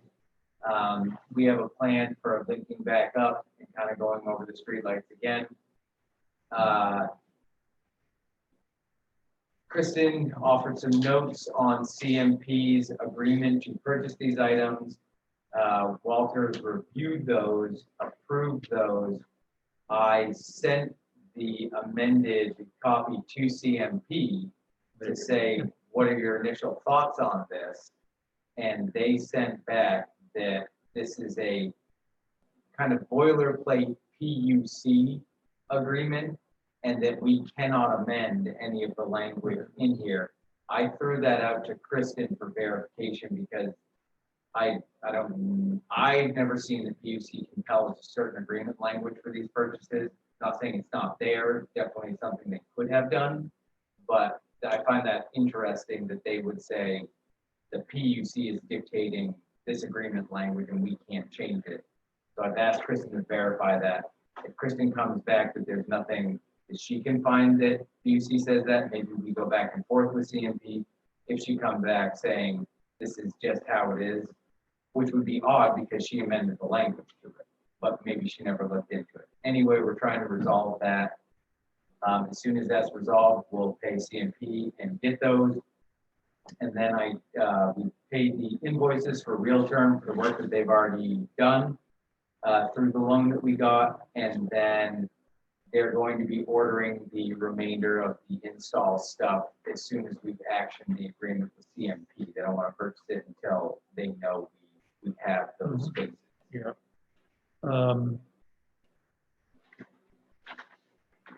What made sense to me was that CMP said that the PUC won't let them cut individual deals with individual customers. And that makes total sense to me, that they would have that restriction. And Kristen will take your feedback and go right to her partner that is the expert in PUC stuff. So, Seems to go against the general principle of home rule, but not everything is created equal. But Maine has a very robust history of home rule and municipalities being able to negotiate. So We'll see what Kristen says. Also, And then on that, we Go ahead, still have, John. wasn't there something about the insurance company recommended not insuring this, and we have to self-insure or pay for repairs ourselves? it was around the deductible, like I put in there, and so But that's what, not what people were told at town meeting. right, So I don't know, I just, I don't want to be the dead horse, I know it's a done deal, but I see our savings just getting thrown away here between lawyers' fees and now insurance is not gonna cover it.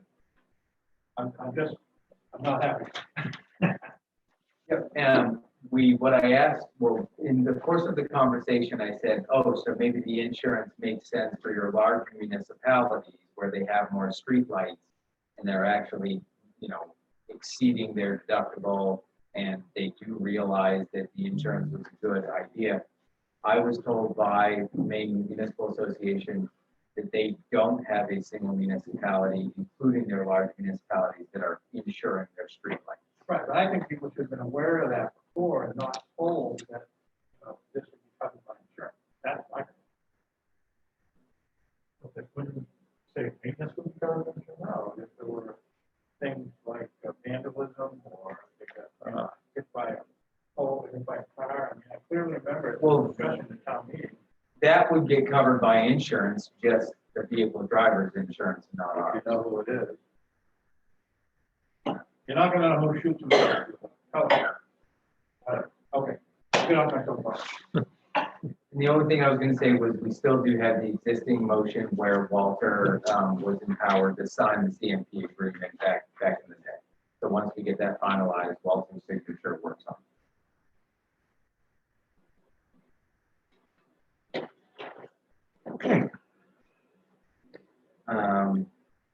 Personal property taxes, we had one individual, I'm not aware of anyone else since writing my report that have paid those, and it's still our recommendation that we give until after October 1st to see if anyone pays up with other things. And then we'll bring to you all some additional options on what you want to do with the still delinquent folks after October 1st. Okay, I can't remember. She showed me and I just can't remember. for more than 1 year? No, it was one single year for one single person. Remember? And we only have like 5 or 6. I don't know. And I'm no longer the tax collector. I think Costco might have been the only one for 1 year.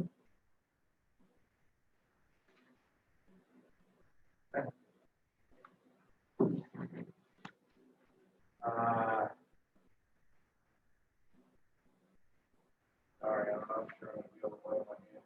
Well, could you let us know? Yep. Okay.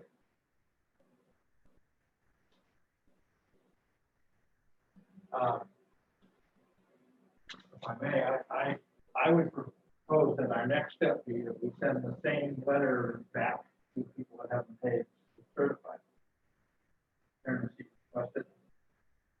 What my thought is here is we want to build a trail of, if we do decide to go to Plainsville, we want to build a trail of documentation that we've taken reasonable steps to try to collect.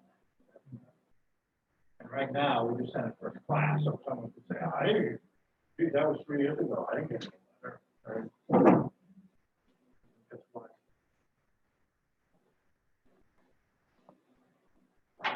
But I am happy we got one today.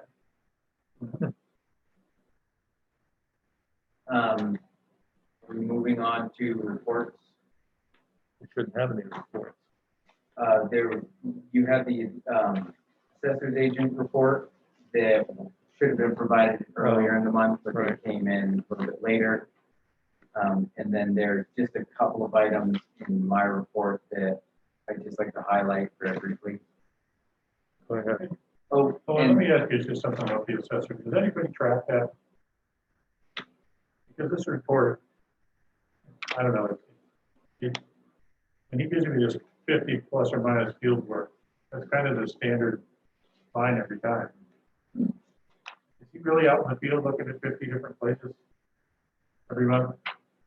Yeah. So just skeptical, I guess. Typically, what they'll do is they come in, they look over some files, they figure out which properties they want to view that day, and then they're gone and out of the office, and they drive around.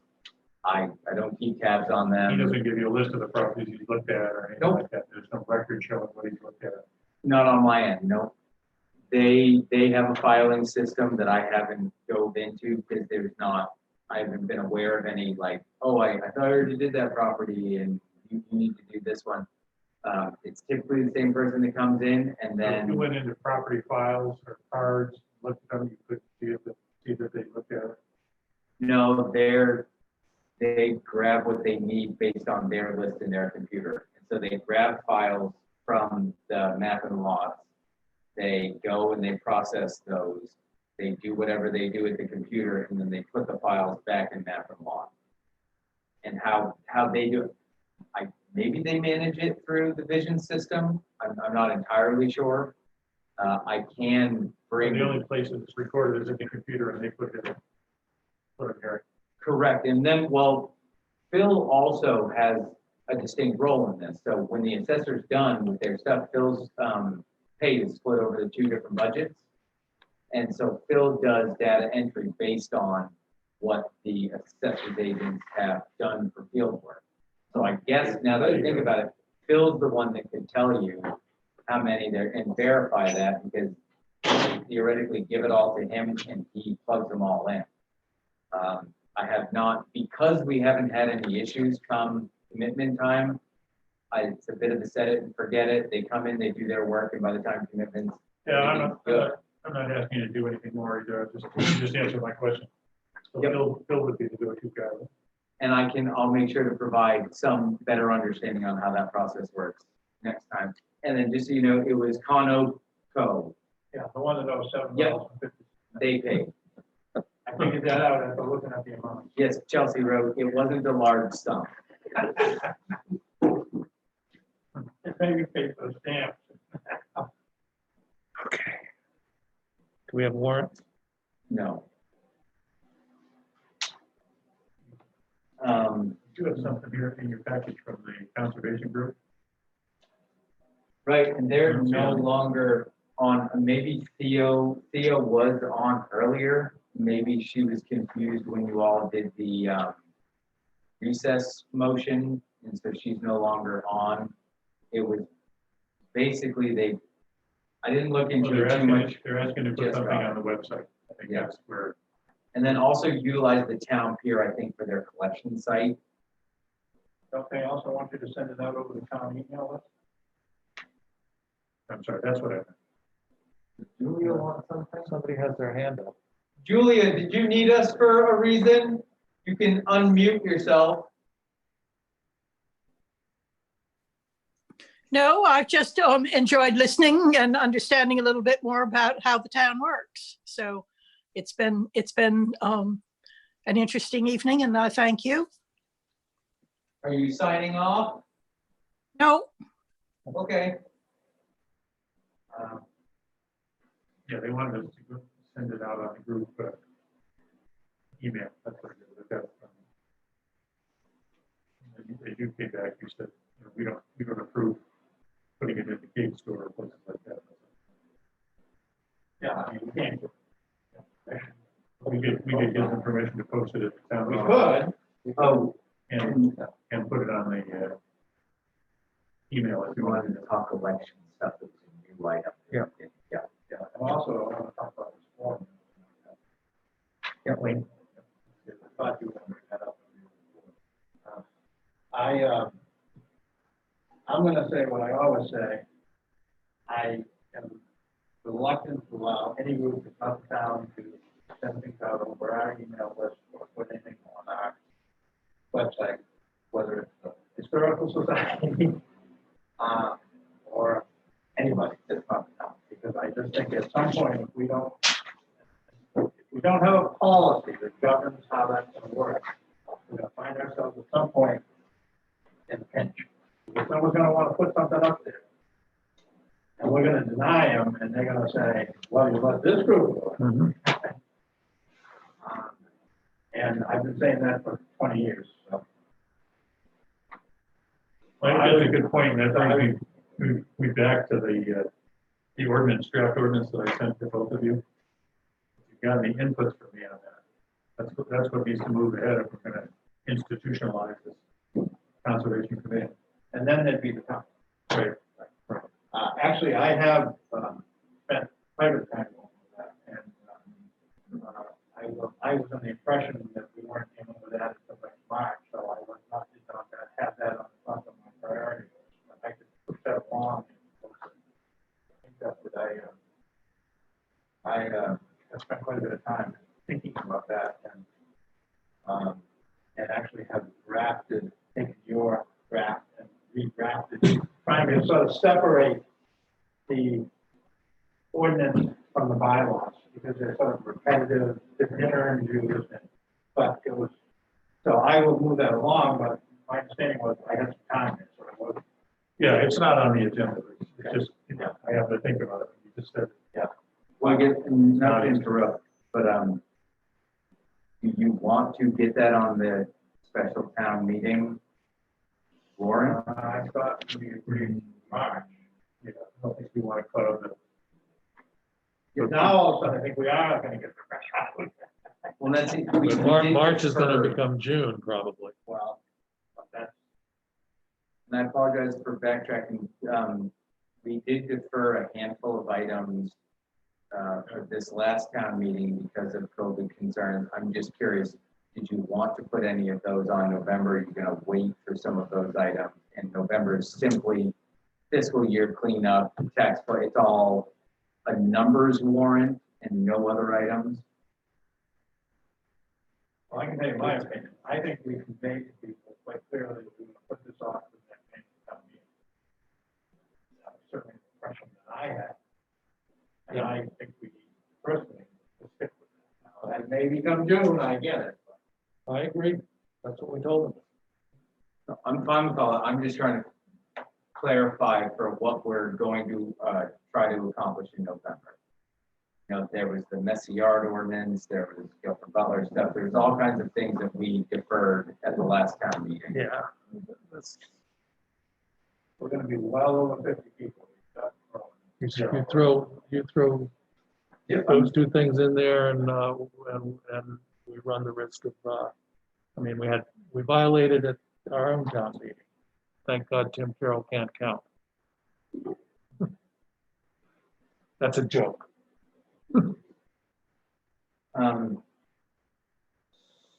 So we did add the agenda item to discuss election stuff under old business. We want to, I have a little bit, I can give you like an update on the Dropbox and what the tentative plan is that we worked up internally. I'd like to. So first thing, Brief. yep, so the first thing is the Dropbox. There are grants for this because people are trying to, the state's trying to encourage it. I've told Chelsea to purchase the Dropbox. We are not yet sure exactly how we're going to fix the Dropbox. We have two different options. It needs to be monitored, but it will be something right outside the entrance to the town office. It will be securely affixed, so it can't be removed, and it will be monitored. And all of that will be, it's not even a match or an 80-20, it's a full reimbursement by the state for anything that we do. We had explored doing elections at, Before you move. Yep. Is it come in each night? It's only out there when you're open, or is it there 24/7? it's out there 24/7. It will be collected during normal business hours, except for election, or getting closer to the election, where we have to allow more time to collect it. But yes, it will be checked on every time that we are in to do business. But from Thursday evening until Monday morning, no one will be checking it unless Chelsea chooses to swing in and check it out. And we will have authorization to check it. Just be Chelsea and any designee that she appoints, which would Any likely deputy. just be Phil. any deputy town clerk. which is Phil. Yep. So I'm not gonna be checking it. It's a Phil Chelsea thing, but Chelsea taking basically point on almost all of it. Any other questions about the Dropbox stuff? I'm having trouble visualizing. We can wait on that. When I saw it, when she sent me a picture of it, when I looked at it, because there's not like a good spatial awareness, it appeared to be a very large device. It is 41 inches in height, so it's about this high. Like a mailbox almost. Yep, where you can do the top thing with ease. Once you place an item in the top drawer and you close that, it goes down into a chute that you don't have access to. And then it's a very solid metal box, and then we just have to figure out how to fix it so that it cannot be removed without special tools and a lot of effort and all that stuff. And then it's either placing it in a location to where the video monitoring in the town office could be swiveled, because it's affixed to the ceiling when you walk in the main entrance, moving that to point to where someone would have to be to do Dropbox stuff. Or if we place it in a more convenient place that the interior video monitoring can't see it, we put up a game cam. It's the same game cam that I had, it's what we used down in Guilford Butler when kids were breaking in. We can affix a game cam that's motion sensed and then put that Dropbox in a location that our camera doesn't see, but we're still monitoring it 24 hours a day.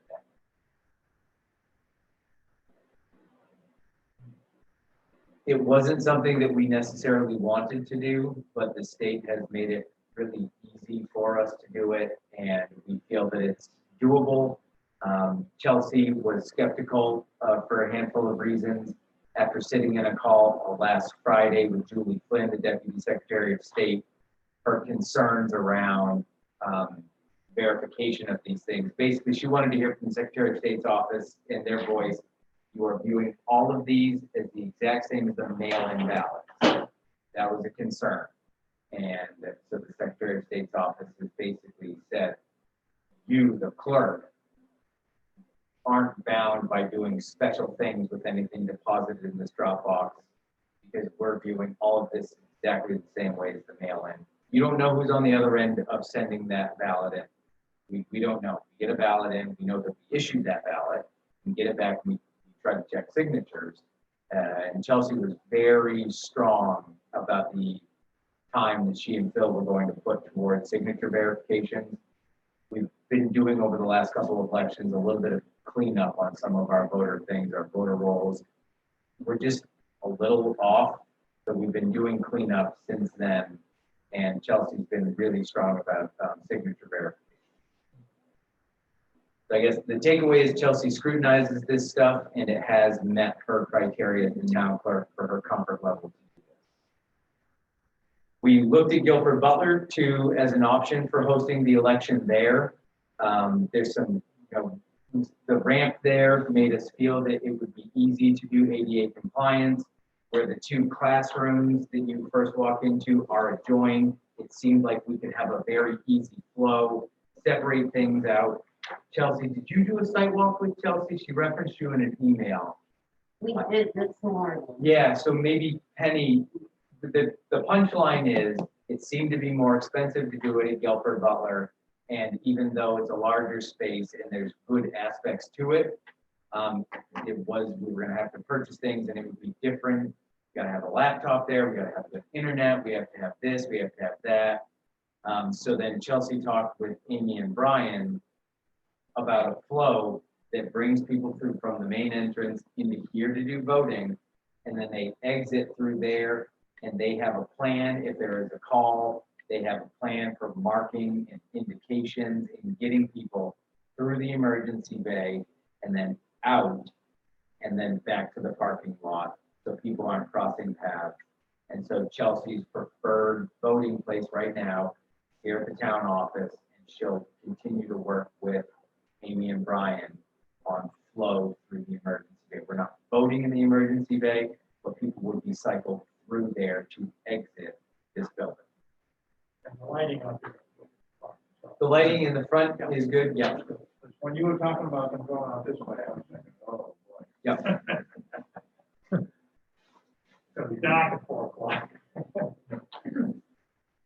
There's not much more around elections. One question? Yep. We're still limiting to one person at a time. If One. someone shows up here and we don't have a Dropbox, do we have, I guess I don't want someone to have to wait while someone's registering a 1953 homemade trailer. That takes 48 minutes to figure out, stand up there with their ballot for 48 minutes. Do we have you would mention maybe have a sign where they can call a number and someone come up, pick up the ballot or something? Do we have a way to, have you thought about a way to deal with that? If we have a Dropbox, problem solved. Yep. But if we don't, I just think we need to think about that. I don't need to hear a solution tonight, but, Nope, but I'll tell you this, we discussed that specifically. okay. We went over various scenarios on how we could accomplish that, including opening up one of the windows, we have 2 different windows, sectioning that off, opening one up just for ballots, having the signage and all of that. Yeah. There's 2 things going on. One, other than you bringing it up, it has not been an issue that anyone's brought forward to us as far as, hey, this was difficult. Because basically, if there's a bunch of people online, you can go to the post office and mail it in, and then it's Yeah, but done. a lot of people aren't gonna trust me. Yep, and that's They don't wanna fine. Bring it here. And then the other thing was Chelsea looking over the Dropbox, feeling more comfortable with it. And when she and I talked about it today, I said, look, we have a little bit more to iron out on exactly how we're gonna do this, but order the Dropbox, get it sent. Let's get, by the time the Dropbox gets here, we'll have a good plan for setting it up. So I don't anticipate us being much longer before that Dropbox is operational. And so putting a whole new system to try to accept these things and have people bypass someone doing the 1957 trailer didn't seem necessary because they're not banging down our doors. We're getting them in the mail. People are dropping, no one's really complaining. Now, as I said, the Dropbox solves the problem. The Dropbox is an alternative to mailing the absentee ballot. Yeah, it's basically the exact same thing, except the individual is the mail carrier. And the concern was, Well, instead Like- of walking into your mailbox, you're walking into our mailbox. right, and then the question becomes, so you and Christy are hanging out, and then your daughter comes by, and your daughter has her ballot, your daughter has filled everything out on the ballot properly, and then she says, hey, Dad, I'm busy, can you possibly drop this off for me? We, through the Dropbox method, don't really have a way of verifying that you have authorization to drop off your daughter's ballot. Right. Under the You same, wouldn't know if I dropped it in the mail either, so. and that's the thing, when we're viewing it as a mail-in ballot, we don't have the capability to Right. confirm that the person who deposited it had authorization to do that. But, and that was Chelsea's concern, but she basically, all clerks are given a pass on this by the Secretary of State. It's not your fault if there's problems with it, it's by our directive. But that's why you're master six. Yep, exactly. Any other questions around elections, Dropbox? Okay, the resident complaint form, this was something, from a different town that had been done before. And if you all are okay with the language on it, we would put it on the website as an option for folks to do formal complaints. And then basically, if someone calls up and does a complaint, we would ask them to fill this out. I mean, how do you want us to manage complaints is really the big question.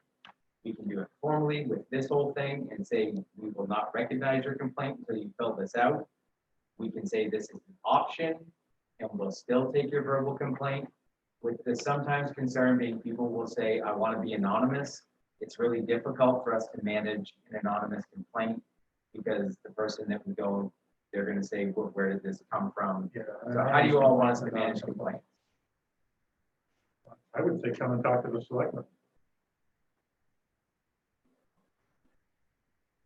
I mean, is there a demand for a form to fill out? No, it's a little bit of a CYA on our part. What kind of a complaint do you envision? I don't like So- one, so I should fill this out. For example, I'll change the road so that people can't speculate.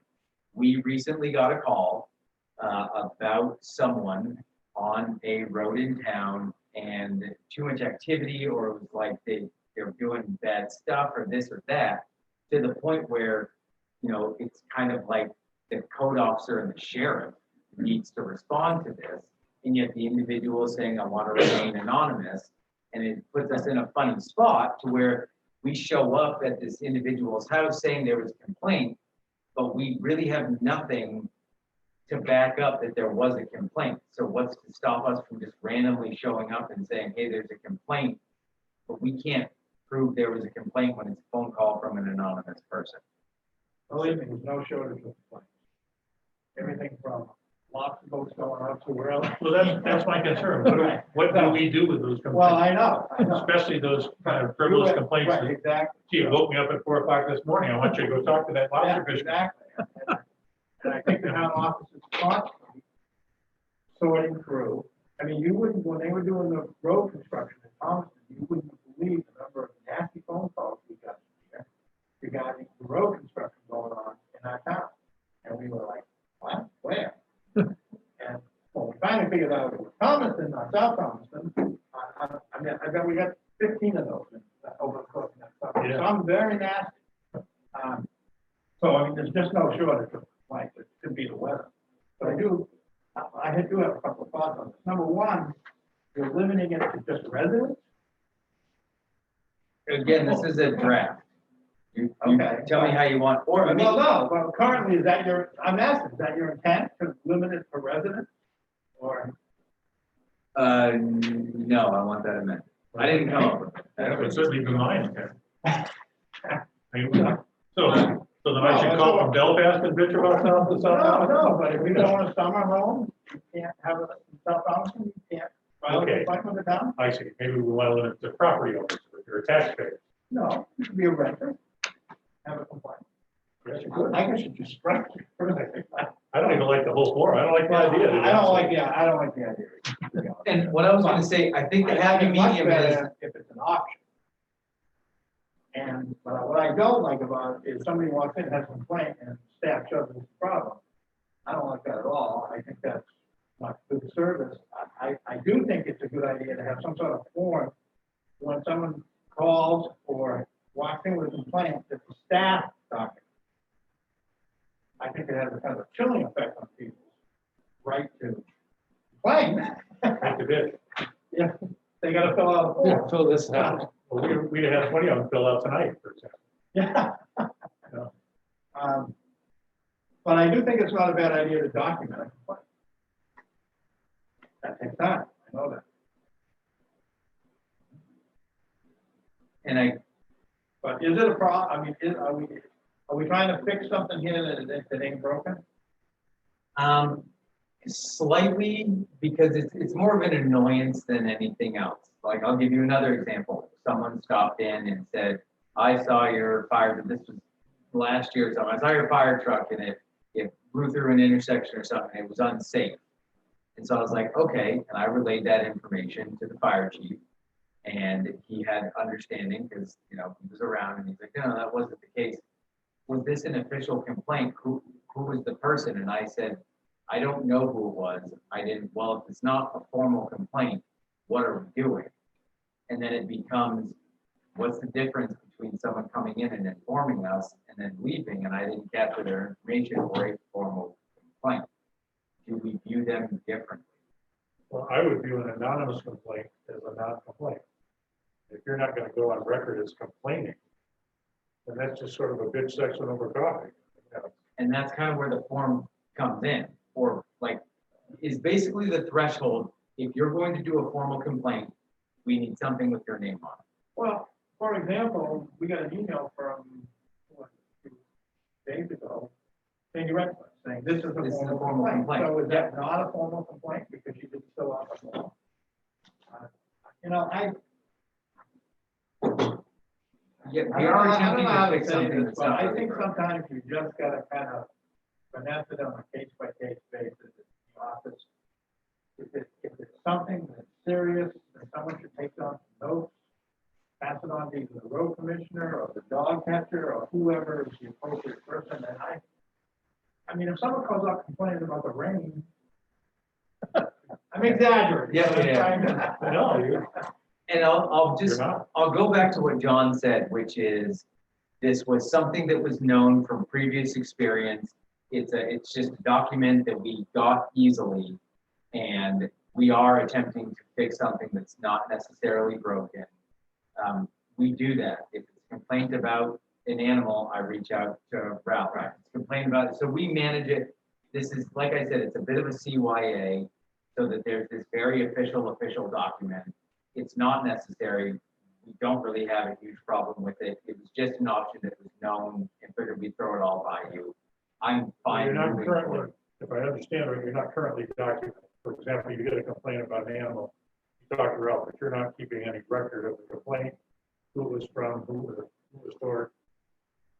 Yes and no, the form of which we get the complaint. If it's a phone call, then no, we don't have a system for recording a phone call. If it's an email, then the interwebs saves my complaint and I can pull it up later. If you could find it. Correct, yep. So, but I mean, we can just create a new file in the N drive and just every time there's a complaint, we drop it into that file. Everyone who receives complaints, for the most part, has access to the N drive and can do a quick Word document, and maybe we just have an internal thing that says, anonymous person complained about this, we save it in the N drive, we're just logging everything there. I kind of agree with John, it's good to have a form to go to if you needed it. But maybe the Not form is opposed to for it. us. But, yes, Yeah, Right. because I'll go back to, I have a complaint, and your response is to give me a form to fill out. Now I have two complaints. Yeah, I'd be right. Right. right, so what we'll do is we'll just have an internal policy, an email, I'll copy and paste that into a document, drop it into a file. If it's a phone, we'll just do a quick recap, drop it into the file, and we'll try to log them that way. And then in the future, if it turns out that we'll bring it back to you, but really, it was an option on something, but we are trying to fix something that's not broken. And I would even consider using the form as an internal form, No, I would use it. especially her phone call, or something like that, where you can quickly fill it Yeah. out while you're talking to the person on the phone. I'm envisioning name, any sort of contact information, if the person so chooses, the relevant department that is getting referenced to, and then a description of the complaint. That's it. All right, so we'll work that out. It's not in this, but a while back, I think it was May, when you all were gonna hire a new ambulance person, but they weren't in front of you and there wasn't much information given. And so Walter had said, I just don't feel comfortable because the person's not in front of us. It was that time that I said, under COVID, I've seen it work well, that there are committee applications. It gives the board an opportunity to hear from the individual prior to them coming in and presenting themselves. It's more of a supplemental thing.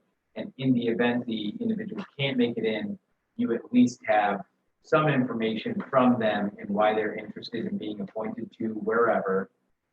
I looked at some other towns and their committee applications and generated one up for us. I asked kind of just like broad questions. I put that to an individual who was asking to be appointed onto a committee, and the feedback was that maybe some of the questions went a little too far. And so I don't know, do you all want me to scrap committee applications, or if there are questions, how would you like me to ask those? You know what I feel, that questionnaire, and that is that two of those questions to me smack of political screening, and I am opposed to that, especially in this town. I served with this guy for 3 years before I knew he was a Republican. Okay, you know, I mean, and you know that John and I are fairly active in the Democratic Party. I guess we could fire North Graves and Terry Baines off the budget committee and stack it full of Democrats. I mean, come on. That's not what we do here. No, I agree. You could do that. You'd probably not get reelected. The questions that I had, I'll be more than happy about that. the two questions were, that were in What question. philosophy Yep, what is your general philosophy and what do you hope to accomplish? and what do you hope to accomplish? You know, and I object to those questions. And if you know, the questions I like are, do you have any special skills that would, you know, be helpful to this committee, and one other. But those two, I'm offended by those two screening questions. And yes, you can call me a member of a political body, but, you know, I don't want it to go to my head. You know, I think anything must be on basic contact information. And maybe Interest. yeah, well, why are you interested, or, and, you know, special skills, things like that. But even that, I don't. We don't have people knocking down the door and filling out. Which is why I wanted to grab Sandra. All right, so I'll put as an action item to just strike some of that stuff and send it around for your all's review. I just went, I'll give you feedback as I get out. First of all, you know, as I told in my response, the question of what do you want to accomplish? I'm just coming in the door. Step one is I'd like to learn what the committee does. Maybe you could ask me in a year what my vision is. Part of it is the whole thing of you just volunteer for this committee. So here's a form you can fill out which lays out all these things, you know, all these vision stuff, which will now go into a file someplace. Nobody else did that. It's sort of like, gee, maybe I don't even want to pursue here. You know, I think it would be, I mean, my thought was just to say, oh, wait a minute, I'm just going to say, I don't think I'm going to answer more. But another response would be, I'm not comfortable with this. I think I'll just back off. Forget I ever volunteered. You know, let's not create barriers. And the hard job is, as you say, getting step up and all. No, it used to be if you had a pulse and temperature roughly around. you were qualified. And it's great in the modern era because the definition of normal temperature is not 98.6 anymore. It's like in the 97. I am. Anyway, that's my input. Well, actually, have we been using this form, or was this the first time? No, Person. I'm the guinea pig. This was the first time. Yeah, like I said, I think we should destroy it then. that's fine. Like I said, this is something that I've filled out basically this exact same application when I was trying to be on other town committees in different municipalities. It's not uncommon, but that's the uniqueness of each town. People want to do it differently. So that's all fine. It really was more around the COVID stuff and where we were limiting in person, and it might be more difficult to do some of it. It didn't seem like a poor idea for you all to be able to gather general information about an applicant. So if they could not present themselves, you understood if they have interest, do they have skills, what's your philosophy, and what do you want to accomplish type stuff. But it's fine. It was really a COVID response trying to give you all better information. I don't have a problem with the first two. Why are you interested in, you know, anything you'd like us to know about what you bring? Period. That, and we don't need it if we can have face-to-face interviews, which generally produce more information than the form. Certainly my 2-hour meeting with water over a lot more than ever. And you're still here. You're back. That's what I've worked. So far, so good. All right, and then the last thing, I think, is just, some brief numbers from that, old fishing gear tape. We got roughly 400 lobster traps in.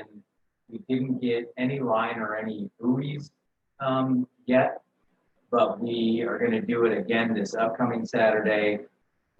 It actually worked out, it all worked out relatively well. We think anyway that this upcoming Saturday may be busier than the last Saturday because we got the notices out to the fleet with not a ton of time for them to prep their gear, and we were pretty specific on how we needed to see the gear when we got it.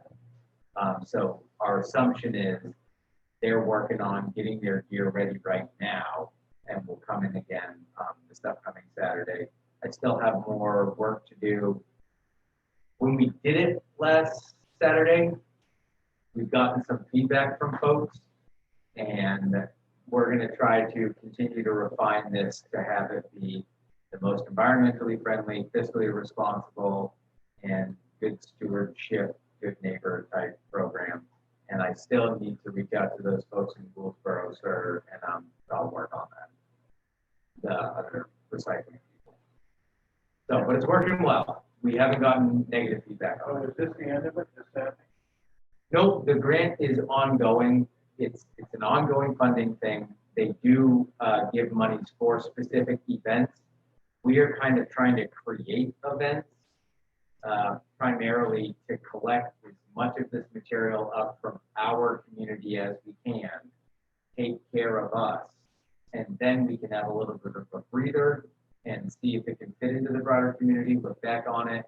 But it's an ongoing thing. We have a certain pot of money, and once we consume that pot of money, we can reapply or not. It was a $10,000 grant. And how were the participants feeling about all this? Were they enthusiastic for? The ones that brought stuff in were, yep.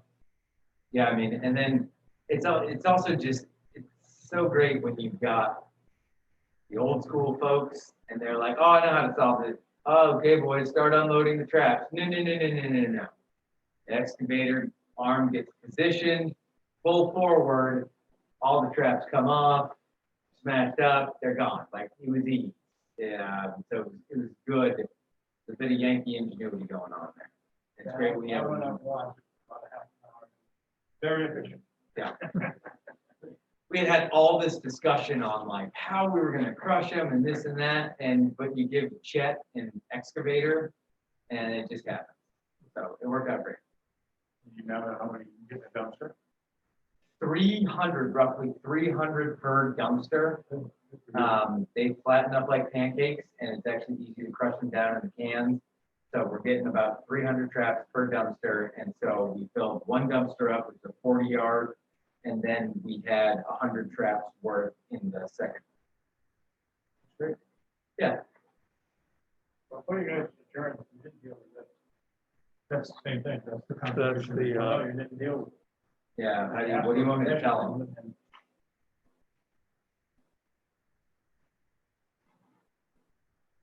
Tell them they can put it anywhere they want. No, they asked for permission to put it on the town, to distribute the town email. Right. And, and, And we didn't grant that, we didn't deny it, but we didn't grant it. oh, okay.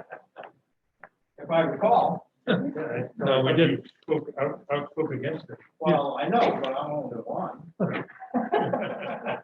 So you want to make a motion to deny, or do we just say No, I don't want that to do it's that. inconsistent with I don't how we do want to? that. I don't want to do that. Okay. But I would like us to just be aware of that we have need to develop some sort of policy around this. Yeah, I would be in favor of putting it, allowing them to put it on there, because I think we certainly led them to believe we're gonna legitimize it. I think it's in the interest of the town to do it. It's just a matter of doing the administrative piece. And I think we set a precedent with the historical society that who is technically not a town. Yep. But their website is not ours, though. They are hosted on a library website, if we pay for it with our Still a town, It's a town thing. town thing, and we've sent out notices for that. before. Well, to celebrate Heritage. Yeah, yeah. I'm just forewarning that there will be a group marching, you may not want to put them out on the email list of the website, Right. and they're gonna say, well, And we need to be able to answer the question. Well, I feel like you emphasizing the whole belief that the town and occupies the town building, that it is a quasi town. yeah, I think we can demarcate, but we have not demarcated. So is the action that we do a demarcation or? No, I mean, I think at this point, I would move that we allow us to use our town email to put the word out. And I'll send out the cleanup.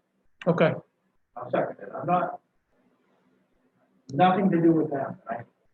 No, everybody understands. Yeah. Well, the historical. I think you bring up a good point.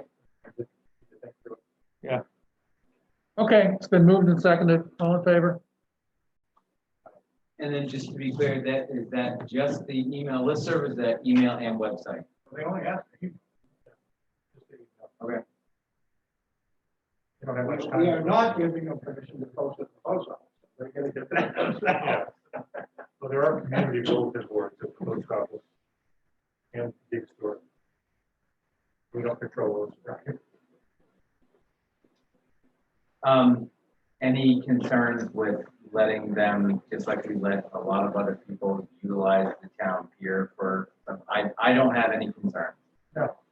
I mean, people use that town pier for all kinds of different Right. stuff. The town residents, I don't think, right?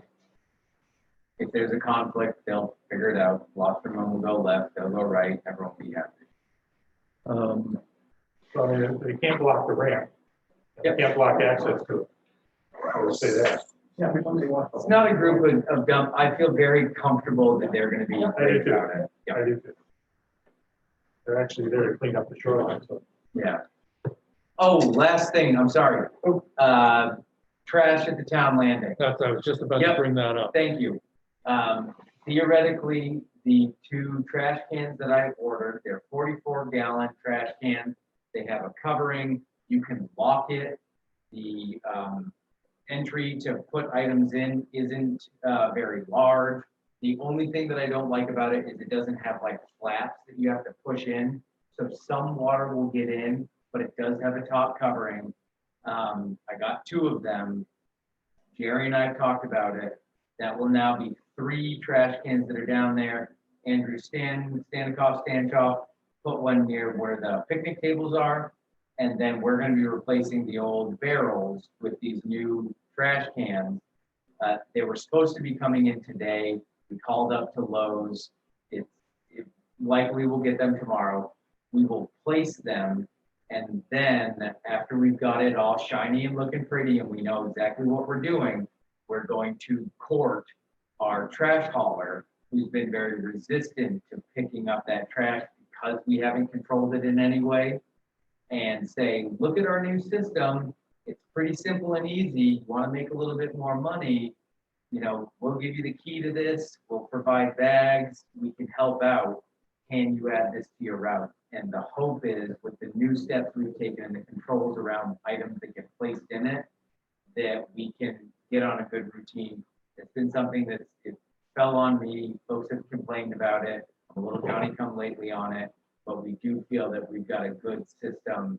They're nice, good quality trash cans, and we're gonna hopefully get the hauler to do it on a weekly basis. Is that Jody? Is that the- Dodge, yeah. Yeah. Do we have a stencil, town of South Thompson, that you can put on those trash cans? We don't, the only thing is the kind of flat area where you would do that. It's one of those recessed in small rock Yeah, Jerry might have one. exterior. I'm saying the actual trash can itself, it would be difficult to stencil on it because of the textured nature to it. I would We figure out a could way. put something on the top though. I'd figure out a way. Yeah, we're already gonna chain it up. We're gonna chain the trash can. So in addition to the can itself locking, we're going to secure the cans to railing or a piling or something like that, so they can't steal it. Just a little bit of history, we used to have trash barrels down there. We purposely removed them because people just, even if they were full, would just keep chucking trash at it. Then the Seagull got it and we had a terrible mess. So Who was collecting it at that time? I don't recall, but that's the key. It has, and all of a sudden, if there's a trash can there, for some reason, people think even if it's full, well, I'll just throw it next to the trash can because there's a trash can. And here's the weirdness, people would complain about the trash every once in a while, but the trash somehow just continuously miraculously disappeared. Someone between Jerry or Andrew or I don't even know who, someone would eventually pick it up, they'd go and dump it at Buttermilk, and then an empty barrel would come back. And it like a magical trash fairy, but it was not a seamless process and it was not done timely. So we're trying to get it on a schedule and a routine so that we don't even get to that place where it's overflowing. But that's kind of why we went to that carry in, carry out idea. So what happened with Krista's event? Who? Oh, I'm not sure. It seemed to go well. I showed up quite early. I will say Jerry was very impressed with my physical prowess in my ability to pick up the barrel. As I loaded it in the back of my truck, I got the 2 barrels. A film crew and a photographer came to work with Krista Tripp, who has the oyster lines right there. It was a whole thing for, I think it's for public broadcasting, it's documentary. She had reached out saying, we're gonna be doing this at the town pier, there's trash, and it's messy. Can you please get it cleaned up? We wanna show the town in a good light. And that was the final, hey, Phil, we gotta find trash cans, like, let's do this and let's get it taken care of. So I will try to figure out, I'm curious to see how that documentary turned out, so I'll reach out to Krista to figure out when it's gonna be airing, but I just don't want her mad at me. nope, she was very happy. Like I said, I got there really early in the morning and picked the barrels up, drove around with them in the back of my truck for a bit. And then we moved them into Jerry's truck and he took them to Buttermilk. And yeah, they were heavy. When you have an open top barrel and it rains, you know, that's what you get. I feel like I'm losing my mind.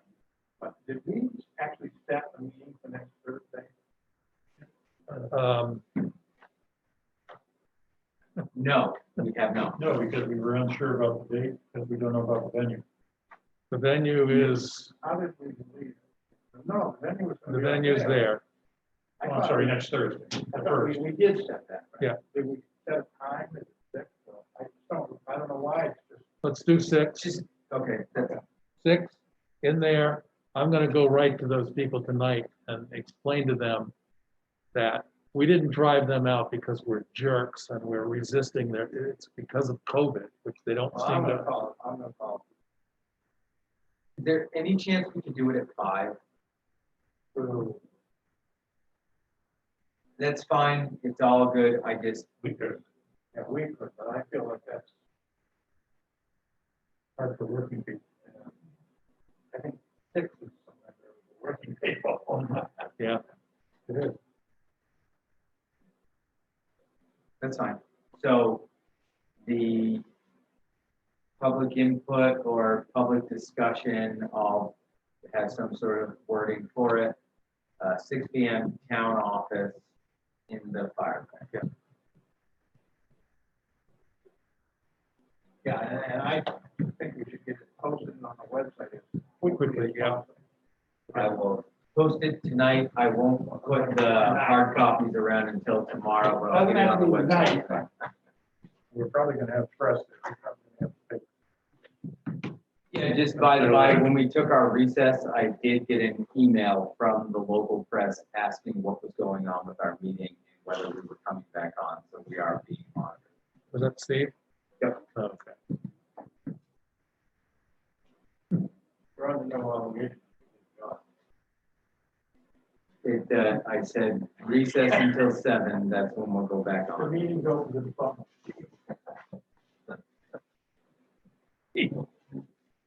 to adjourn? Please, Second. So moved. all in favor? Steve has a new problem. It's not us. Bye, Julie. Did you read about Crystal